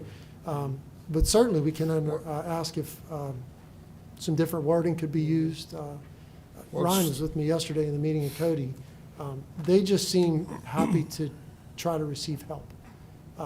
Again, legal wording is legal wording. I Hire understand. people. Tell them to hire people. Another Not us. correct. Another issue is PennDOT still treats North Huntington like some sort of farm community. Yeah. They still use, other than Route 30, they use a 50-50 mix on every other road. We treat with all rock salt. Right. So if we were treating the state roads, they probably would look very similar to our roads Right. because we use straight At a salt. great cost and with little reimbursement. And I really want to see that cost analysis on any agreement, temporary or long-term. What Understood. would it cost us for that year? Yeah, but we are still using some of our salt currently on these roads, so I mean, that'll Right. be We are. part of it. We are Where- gonna get where something it back. needs it. Yeah, Right. so I mean, that's gonna be a factor into it Yeah. as well. I think, I mean, to really dumb this down, state roads are the state's responsibility. So, and I don't know if I'm using this right, quid pro quo. If we're doing the work, we are the municipality of North Huntington Township, are doing the work for the state. The state better put on paper, they owe us money. And I want a specific number amount, financial amount, because I'm gonna tell you, at best, we walk away making a bit of a profit, or at worst, we're breaking even. But to go into a deficit, no way. And I don't want the state getting comfortable, well, the township will do it because they love their people. Well, you can't do that to somebody. Of course we love our people. Of course we want them to be safe. But don't try to sell that argument, PennDOT, to us, and then try to leave us holding the reins and the responsibility. As we all know, the state gets a heck of a lot more money in taxation than does the municipality. So here again, we get hammered. It's more expense for us. And if we're not meeting our expense, what do we wind up doing? Taxing the people more, raising the millage, because the state is really getting away with robbing from us, whether they want to admit to it or not. I like the idea of entertaining and looking into this, but man, we need some good hard numbers. I like the idea of the safety. I appreciate the work that you guys have done in the past with roads that, you know, really are not our responsibility, but for the care of the citizens. But doggone it, State PennDOT needs to step up and do the right thing. And that's what I want. Correct. Two things that I do want to note to you. Just about every surrounding community to us has agreements with PennDOT. They rate their roads A through E in terms of your compensation. And we do have concrete numbers, which we can show you. But this was just to get the ball rolling, wanted to get the board's feeling about which direction we'd like to go. Certainly I'll answer any questions in the future, or try to get you some better numbers, inquire with them about more temporary agreement. Hey, it never hurts to go into a dialogue with somebody. Fact-finding, it is what it is. But man, oh man, it better be good for us when we decide to put the pen onto the paper. Otherwise, it's a no-good deal. But I'm for the fact-finding and opening up doors and having dialogue between them and see what we can get. Just in closing, one thing, we did not even know the compensation numbers till last week. Again, people just don't get back to you. An old school foreman from PennDOT came down to the garage one morning, just showed up to see me, and kind of operates like I do. He's just face to face, and he's the one that explained to me about the ranking of the roads and the money. But prior to that, we really had no idea of the compensation. This is all sort of just a work in progress. We'll come up with some calculations on what it costs us now to do, one pass on this road, one pass on that road. So we'll get you numbers of our costs now, and then kind of what they're proposing, and who knows, we can sit down with them again and perhaps negotiate a rate, regardless of what they rank our road. I mean, nobody says we have to sign what they give us.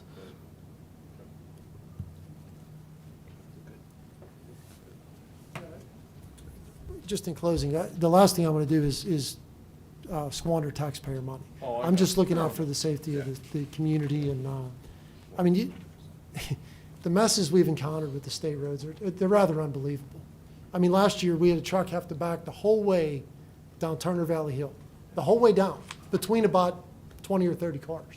I mean, I'm by no means suggesting we take that road.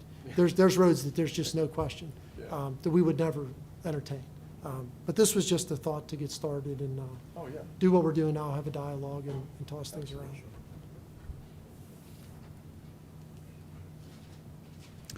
Anybody else have anything regarding the winter maintenance? Oh, I think we have some information for moving forward. Absolutely, thank you. Moving on to another comprehensive plan update. One of the things that I identified was traffic congestion, road safety, and infrastructure. With Route 30 is a congested corridor because it provides a direct connection to Pittsburgh and the PA Turnpike. However, it's compounded with the volume of commercial establishments. The stress caused by Route 30 congestion spills over to the local residential roads, which creates a series of related issues. Pedestrian infrastructure, such as sidewalks and trails, is limited to newer residential developments, and North Huntington Township is not a walkable community, and because of the limited and non-existent pedestrian infrastructure is not safe for that. But for rooms of improvement, they identified around, basically the same thing I just said. I apologize. So what have we done since the comprehensive plan came out and identified that? So far, we've purchased 3 of these permanent speed sign, LED speed signs. Were installed at Barnes Lake Road, at Tuscan Hills, Robin Station Road, at Linsham, and Dartmoor Drive. We're purchasing 3 more of these this year. They're solar powered, so they're year-round, very good quality. So we're going to purchase 3 more and identify some more places throughout the township where we have issues. Traffic studies have shown that they do reduce speed by about 30%. Dartmoor street improvements. So we received multiple complaints through the year. This is one major cul-de-sac subdivision, one way in, one way out of about 200 homes. So Cody identified some line painting and some painted rumble strips, which held up pretty well over the winter, it seems like. But we were kind of worried about how they would hold up during the winter. So Dartmoor, some traffic calming measures as far as making the street lines, the double yellow and the white, and of course a speed sign. Since we've done this, we have not received any complaints from any of the residents. Knock on wood. McKee Road and Lions Park improvements. We worked with PennDOT LTAP program, expanded the crosswalks. We installed cross lights or LED crossing signs with a push button, so when residents are crossing into Lions Park, they can push the button, it flashes bright yellow, cars slow down. So we've done that and added those transverse rumble strips, painted transverse rumble strips on McKee Road. Also, it's not on this slide, but we've, up at Mockingbird Drive, we turned that into a school zone last year and added some transverse rumble strips. The traffic studies that we've done were Lincoln Way. With PennDOT, we've initiated traffic studies with Lincoln Way between Park Hill Road and Richmark Drive. They came and added some chevrons and some additional signage to identify Park Hill Road as an intersection. We've recently reached out to them for Barnes Lake Road or Carruthers Lane to look at adding a study for a left-hand turn signal traffic light onto Carruthers Lane from Barnes Lake. Barnes Lake Road at Norwin Christian Church, we've received some complaints there of some sight distance and traffic, so they're going to study that and bring some recommendations to the board or to the township.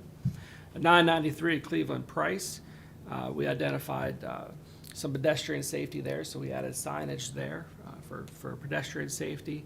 And of course, McKee Road and MacArthur Drive, we had PennDOT LTAP program come in and help us make that safer.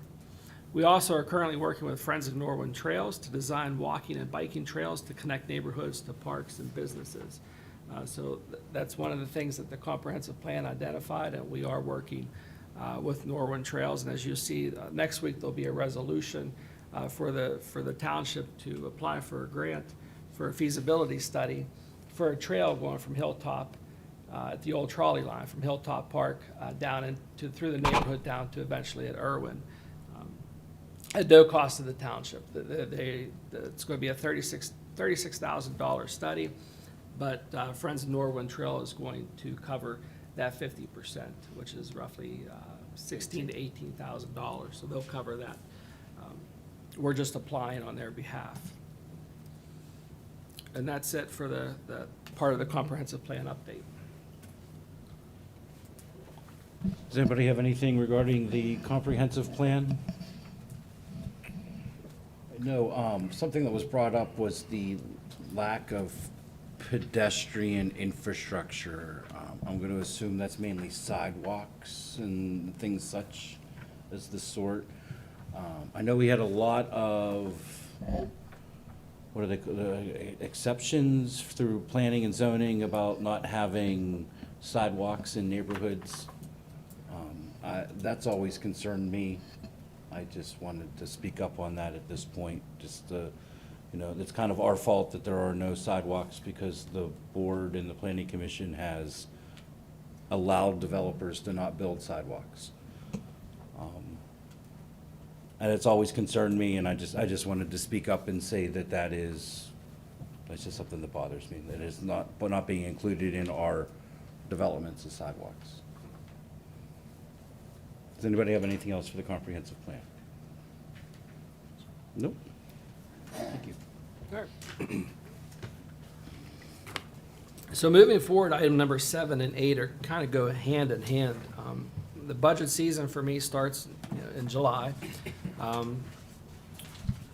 Received a lot of interest from the board members to implement a senior property tax rebate program and the elimination of per capita tax.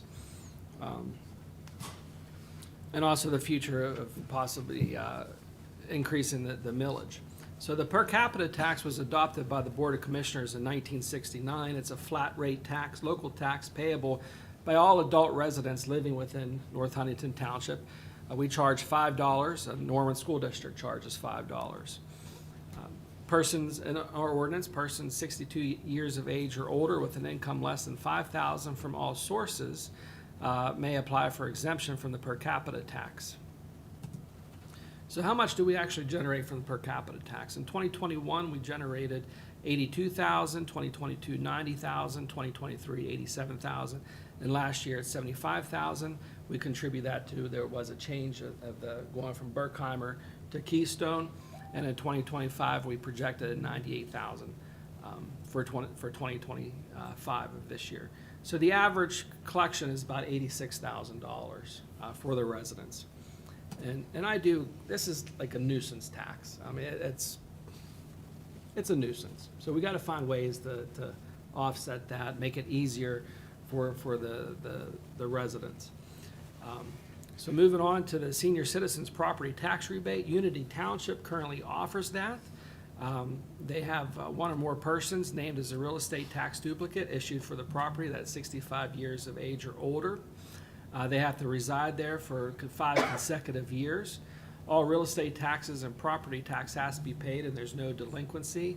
And they have to make under $80,000. That kind of gives you an idea of what Unity Township is doing. However, for them, last year they had 408 applicants.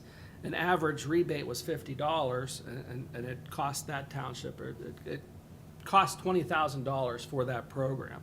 However, what Unity Township does is, because their taxes are so low, they actually give the 100% of the real estate property tax back. So if a resident would pay their property tax $147, they get that whole $147 back. But their average bill is $50. So that's what Unity Township does. So for North Huntington Township, our demographics of we have a population of 31,788 with an estimated 20,000 or 20% that are age 65 and older, which is about 6,400 residents. I couldn't find the data to show if these are all property owners, if they're renters, things like that, but I budget for this is the worst case scenario. But you can also cut that in half because you have 2 senior citizens living in a household. So we might only have 3,200 residents.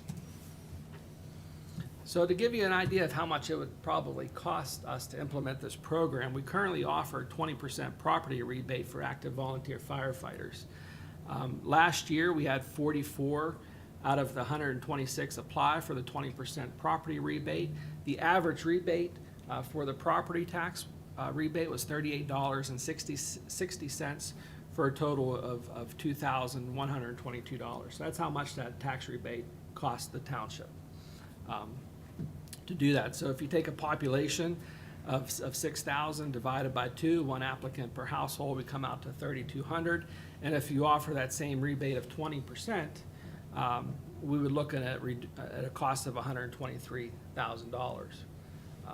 So if implement this type of program, we have to, for the commissioners want to, the next few months we want to set some parameters, but we're really not going to know how much it's going to cost until we actually go through with the program. Does that make sense? So, but this is, if we do it at 20%, just like the active volunteer firefighters, out of that 3,200, we'd have to find somewhere to make up the $123,000 in the general fund. So how do we fund those 2 proposals of eliminating the per capita tax and implementing a senior property rebate? By doing those, we would need to raise taxes at least 1 mil. 1 mil brings in about $400,000 to the general fund. That would, so if we eliminate the property, if we eliminate the the per capita tax, implement the 1 mil increase in 2026, we would generate only additional $302,000. Because remember, we eliminated the per capita tax. So instead of bringing in $400,000 more, we're only bringing in $300,000. Now, we're Out of eliminating those that 2. for everybody, right? That would be eliminated for everybody. Okay. So. And another reason why we do need to raise property taxes in the very near future is because I took out some of our big ticket items. Our pension increases significantly. From 2024 to 2025, it increased by $196,000. Our workers' comp premium in 2021, it was $120,000. In 2025, it's $505,000. But we have staff currently working on implementing a safety committee. So we're looking at ways to reduce the cost. And our recent profit loss run reports dropped dramatically.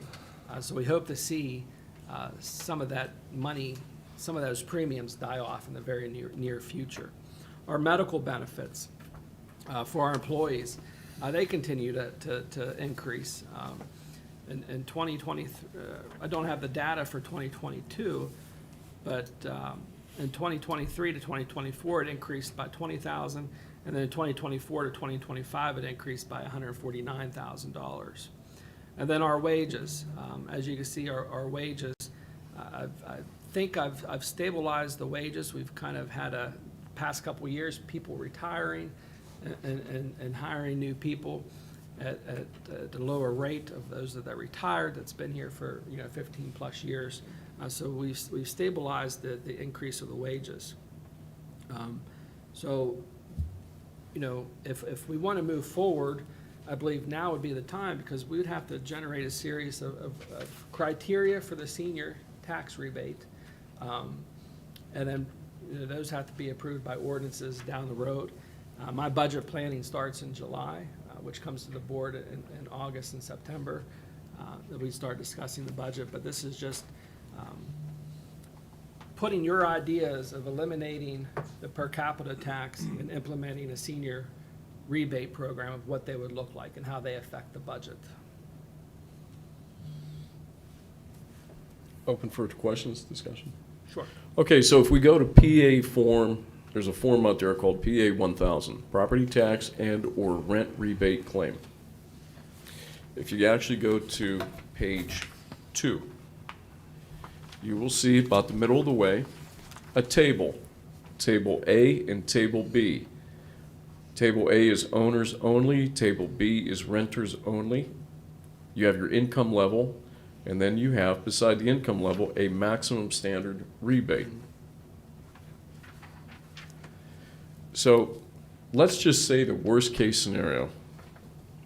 We got senior citizens on an income level of $18,611 to $46,520. They could possibly see, if they file the rebate form, a rebate of $380, according to this table. Am I reading that right? That's if they apply through the state. The state is separate than us. You can set our parameters however you want. Unity Township sets it at $80,000 and less, and they get 100% rebate of their property tax. Okay, so this form PA 1000 is for the state. Yes, it's for the state. Okay. And the rebate would be their property tax rebate? Right, that they've paid Through the state? through the state. But, Well, no, not. It'd be, this is for the state offers their program separate. So you don't pay state property taxes. no, But this right. is a we don't. rebate through the state. Yeah, I never heard of such a thing, but Yeah. thank God. Yeah, ouch. Right. I think this is just a form that's included. It's from the Department of Revenue through the Pennsylvania Lottery. Okay. Where you can, the money helps Right. older, Senior older citizens. Pennsylvanians. I threw this in here to give you an idea of what the Okay. state does as far as Okay. setting those guidelines Yeah. on that table. Right. You can have it for renters or for property owners. Yeah. Unity Township does it for property owners making 80,000 and less. Okay. So you can set the parameters however you want. Yeah. But if you want to implement this program, I believe now would be the time to start those discussions of how you want to set those parameters and how Okay. they would affect the budget. Okay, so given a little bit of leniency, would you be willing to go back 1 or 2 pages on the slide deck, please? And go back to where our firefighters are Right getting. here. Okay. So 44 out of 126 firefighters applied in 2024. The average rebate? It's $38 Wow. for the real estate property tax. Yeah, That's 20% of what they paid for their Right. property. yeah, Yeah. okay. Not a lot. I mean, it's some. And people would argue, hey, something's better than nothing. But $38.60 is not a lot. You know, I don't think any of us, and I'm not telling how anybody thinks is up to them. you know, you really want to look out for your senior citizens. You want to look out for your widows and you want to look out for your orphans. No doubt about it. They need help. They all need help. You know, the last 4 years have not been kind to anybody financially in this country. Everything is raised, cost of everything is up. People are hurting. But I also get concerned when you try to help a certain sect of people and not help everybody. So then you start pigeonholing yourself for helping some, but you don't help others. And then you have this internal fight with yourself, like, who do I help and who don't I? Because this guy wants to help everybody. And sometimes the math says, doggone it, you just can't.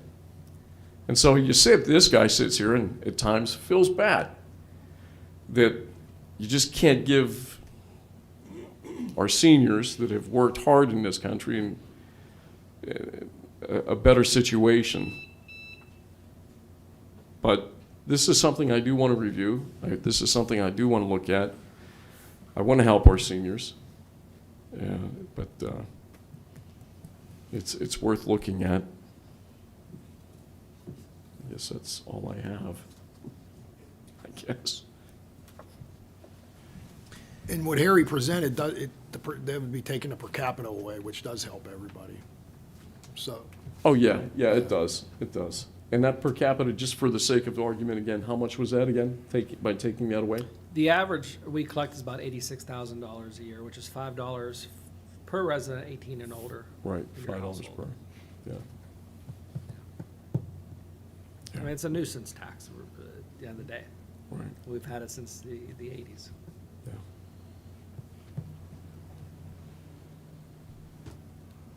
That per capita tax you said was by ordinance in what year? It was adopted in 1969.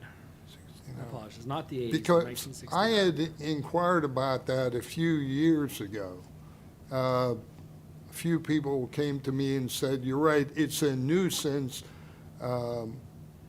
writing that check for $5 and mailing it the 50-cent stamp, just the pain. And I brought it to somebody up here that told me we couldn't do that, get rid of it. I don't remember why. Do I believe you know? I believe you No? brought it to me when I first started here. Really? When my first year, you mentioned it, and it's hard to get rid of a tax without finding how do you generate that other revenue. Okay. But there wasn't a without legal further- reason we couldn't get rid of it? I don't believe, and I'd have to go and research, but there's certain taxes, and I believe per capita tax, if you didn't pass it by a certain year, you are ineligible to pass it at a later date. That's the So business gross receipts that's what I tax. was, okay, that's Yeah, the one I was the thinking of mercantile then. tax. So not per capita. That's what I was thinking of, maybe why Okay. you didn't want to get rid of it, because you couldn't get it back, but I don't know. Okay. Now, I seem to recall being told we can't get rid of it. We'd have to look into that. Yeah.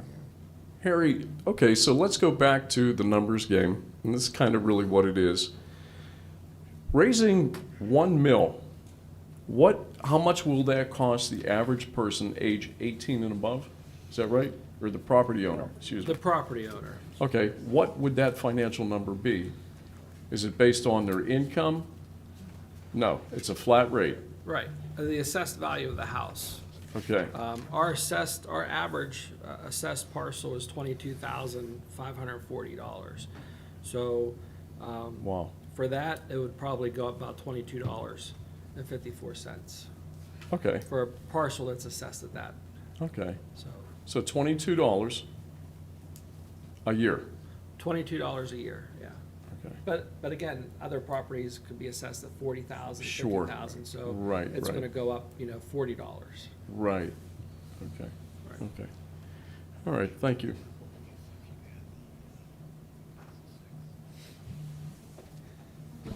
Anybody else have anything regarding the tax changes or the proposed rebates? Does the board want to look into this further? We can bring some samples or some other metrics And we could definitely look into if we can eliminate the per capita tax or not, the legal of that, but, I mean, I'd be comfortable looking into it, but it just seems like we're taking some taxes away and then increasing taxes. So like, really, what are we a days in? Why don't we just stay where our tax rates are? And keep everything the same? Robbing Peter to pay Paul. I mean, I understand helping seniors and other people, but, and then we're gonna raise taxes on the back end for the majority of the other residents that aren't seniors. Where if we can just keep the status quo, I think we're doing okay with staff being financially prudent. I mean, I'm open to looking at other things, but I'm not in favor of it from what I can see currently. And if Zach's saying that we stay the status quo, how are we financially? I know that we're very good financially. We're solvent. We're above water. There's no doubt about it. And I know that we have to retain a certain amount of money, right? right. And what do we call that, just for the sake of the audience? Well, we retain about, our policy we have is 25% of our revenue. Right. We retain that for our capital reserve, or not capital reserve, our savings account, for lack of better terms, savings account. I was able to, through the years since I've been here, raise that, I think it was, when I started, it was a little over 3 million. It was up to 5.6, but this year is a spending year. We've had to use, or the budget was balanced utilizing $1.7 million of that to balance the budget for projects. And salt too. I mean, we're gonna, after evaluating the budget this morning and looking over salt prices, you know, we're probably going to do less projects now. We're probably going to shift, you'll see a budget revision probably next month to finish out our projects that we currently have, see how much the guide rail is, because our salt, right now we're at $300,000 we spent this year for salt. We're probably going to spend another $130,000 to finish out this contract, because we get it at a cheaper rate than we will next year. But next year, we're projecting about a $725,000 salt bill to replenish our supply. We only have to buy 60% of that, so it's like $400 and some $1,000. But that's the logistics game that we have to play. Well, there's no doubt. I mean, when you talk about the workman's comp, now in 2021 we paid out $120,000. Okay, here we are in 2025. Watch this, $505,000. That's over $380,000 jump. Right, and a lot of those lost run reports, those claims were filed in 2019 through, you know, the COVID period. Right. So it was, the last year's, the lost run report, the claims was over $900,000. That's why we got the $500,000 bill. The recent lost run report that I received in the first quarter of this year is now down to $200 and some $1,000. So it dropped $750,000. Yeah. So we're hoping with that, along with implementing a safety committee, Sure. that cost will be reduced. Even the safety committee alone will reduce the cost about 3%, which is not much, but it's something. Based on what Zach said, and I agree with what Zach said, if we were to run the status quo, say we keep the $5 nuisance tax and we don't raise taxes, we don't raise millage, how long can we go? What would be your projection Right if now we it's- just leave everything alone? It's without- year by year. Okay. I anticipate going into the budget season next year, keeping 29 officers, not expanding up to 30. That's our police department. That's our police that you speak department. of, Our right. public works, probably not adding another laborer. Right now, we're saving money.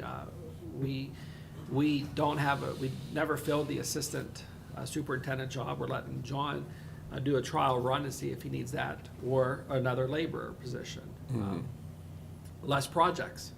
We won't be able to pave some roads, even though some of that money comes out of the general fund. The majority of it comes out of the liquid fuels. So we'll be paving less roads. We'll be doing less projects such as stormwater retention ponds. We're going to have to get creative.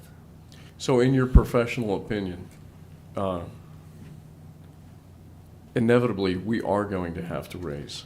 Inevitably, you will have to raise taxes. Taxes, yeah. Jeff Silka sounded the alarm a few years ago. I was able to stabilize it through the Grants. ARPA money, Yep. the ARPA money that we ARPA. received. We Right. did some grant money, or grants for projects Yep. to keep us going. The biggest one was the police department. Lieutenant Arenda's securing that $1.2 million grant upgrade for Yeah, huge. new portable radios, all our radios and equipment in our cars, dispatch equipment, computers, paid for some of our software. Our software is, $30,000 for our logging software, or police reporting software that we utilize. That was a huge savings. If we didn't get that grant, we'd be spending it. Yeah, right. Yeah. Lydia, get those grants. John, get those grants. Good Lord almighty. But yeah, it's year by year. Right, okay. Manager, if I just may, just for the public, how long has it been since we've raised taxes? We have a history on how many years? Rich will tell you, I think Rich and 2001, Zach I will think. tell you. I'll turn it over to Like them. 19 years 19 or years, 20 22 I years? believe the last time they were raised was about, I think, was it 2006? And then after that, I think a We few lowered years it. later, we Twice. lowered the taxes back to what they were prior to that. So Right. there might have been a window that they were raised, but yeah, it's been a long time that our tax rate has been the same. Actually, the most recent tax changes that they were lowered, not increased. And what's really helped offset that is the earned income tax, the 1%. I mean, we saw a huge spike throughout the years. Last year, I projected an additional $400,000. I was only $75,000 off. But we have those huge spikes, but that's level, I think that's gonna level off right now. I mean, we're still building homes, but, I mean, big homes, of those big homes come high salary earners, so that helps that 1%. But Yes. that's what's really helped preventing preventing tax increases, Yeah, I agree. so.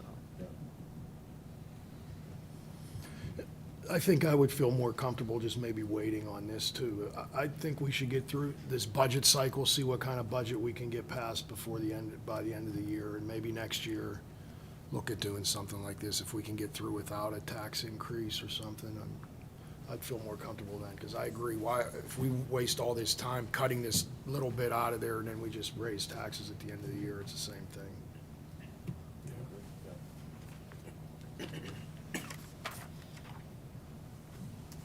Anything else? That is all I have. Thank you, Manager Falk. Moving on to planning and engineering topics. Director Andrikhovich. Let me get pulled up here.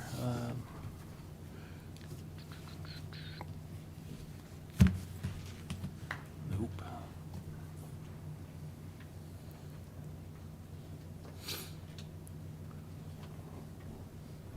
Yeah.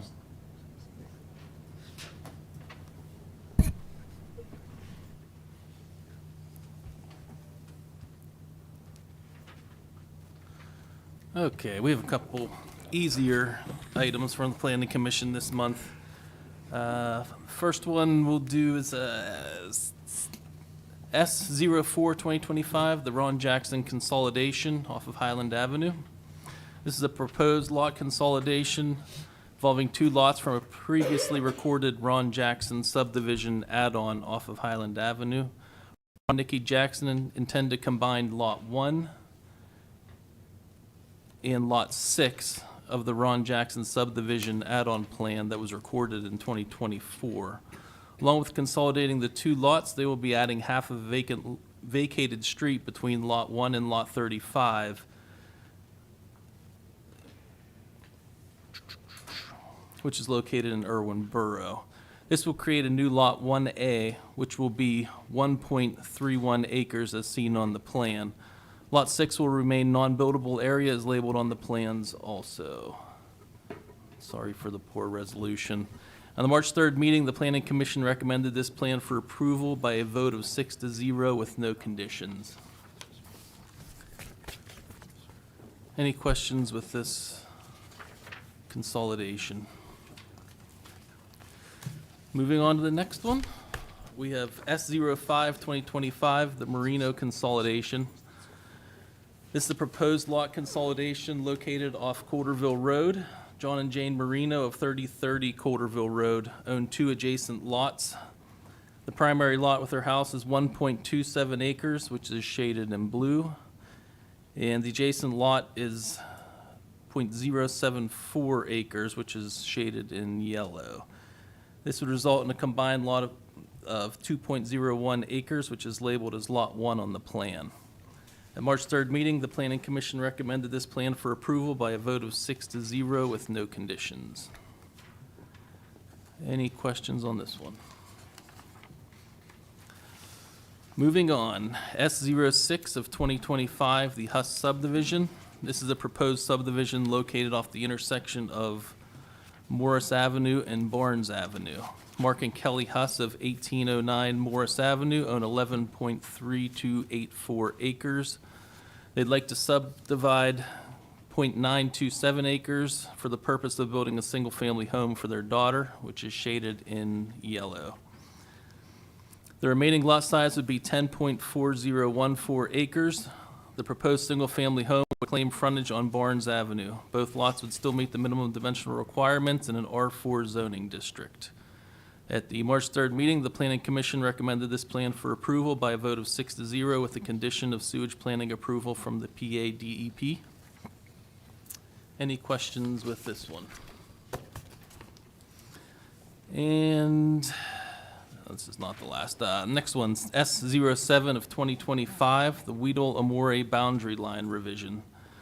This is a boundary line revision between 2 adjacent lots located off of Hauntown-Wendell Road. Jordan and Alyssa Weedle of 2647 Hauntown-Wendell Road own Lot 2 in the Cross-Kostiak plan recorded in 2020, which is shaded in blue.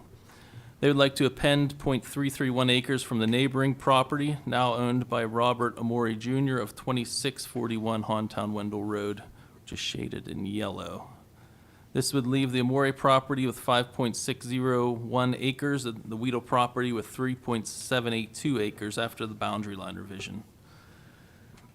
The part that they're appending is shaded in orange, the 3.331 acres. Both lots would still meet the minimum dimensional requirements for the R3 zoning district. At the March 3rd meeting, the Planning Commission recommended this approval by a vote of 5-0, with Stephen Cross abstaining from the vote because it's his daughter's property. Any questions with this one? No conditions. No conditions. And the final one, this is, actually this was recorded back in 2024, the Lions Bodeye subdivision. This is a subdivision located off of Myers Lane, south of Ridge Road. Martin A. Lyons III with Stephanie Bodeye of 2551 Myers Lane own 123.8 acres of vacant land that has an R4 zoning designation. The owners would like to subdivided 25.129 acres for potential buyers and proposed building a single-family home. This plan was approved by the Board of Commissioners on August 21st, 2024, with the condition of sewage planning approval from the PADEP. Sewage planning approval was granted by the DEP on September 4th of 2024. The applicant had 90 days to record the subdivision after all the conditions were satisfied. However, the applicant let the 90-day time frame expire, and the document is not able to be recorded by the Westmoreland County Recorders of Deeds. Therefore, the applicant is asking for administrative reapproval of this board in order to have the plan officially recorded at the county level again. Nothing in the plan has changed, and a new set of Mylar plans will be circulated for signature. Any questions with the last one? And that is all I have. Any commissioners have anything for Director Andrikhovich? Seeing none, thank you. I got after everybody's worn out. Moving on, does anybody have anything for old business? Got something real quickly. Last month, I discussed looking into attempting to close down that vape shop. Did we get any information on that? We're still researching it. Mr. Andrukhovich pulled out the property maintenance code as far as the occupancy of it. I did find some sample language of other ordinances that we could potentially revoke their business license. We didn't feel that the property maintenance code, we can pull the business license. We would have to do an ordinance to be able to pull their license, and then they can't do their business. Gives us some teeth, but we're still currently researching that and should have something for the board, for the board next month. Okay. I appreciate it, because there again, these are popping up all over the county. Every one of them they're selling Delta 8 and Delta 9, which is illegal, and these kids are buying them in the schools. Mount Pleasant, I think, in the past week had 12 kids caught in the school that got it from a vape shop down there. I mean, they're polluting our neighborhoods, and I would like to see that out of this neighborhood. Thank you. Didn't we about 4 or 5 years ago, 4 years ago maybe, had to do a resolution forbidding the sale of THC products or marijuana products? Is that something that we can use to kind of go after that? We would have to find that resolution. Yeah, I think, wasn't that geared toward the medical marijuana companies? Dispensaries. The It dispensaries. was about the dispensaries, because there was the one that's in Irwin. And, Yeah, right when that opened. I think that's still regulated by the state, that we wouldn't have jurisdiction over that. Yeah, because I either. think we discussed that where we wouldn't even be permitted to ban that from the township. And I think that was for the medical marijuana. We just Okay. didn't want that. And these people are actually selling illegal marijuana that contains THC to children, and they're selling it to children. That's a Delta 8. Yeah. Yeah, I didn't know if there was anything from that the resolution that would have given us any teeth. I remember we voted for it. It passed 6-1. Anybody else have anything for old business or further board comments? Motion to adjourn. I'll second. We have a motion by Commissioner Haggis, a second by Commissioner Zona. All those in favor by stating aye. Aye. Opposed? Motion carries. Meeting adjourned at 9:21 PM. Well, you got very talkative over there. That's what I said. I didn't say Sorry. word. Well, sorry if I cut into you. No worries. The other thing that I should have told about is Everything you Thank you. The last two winners, they were.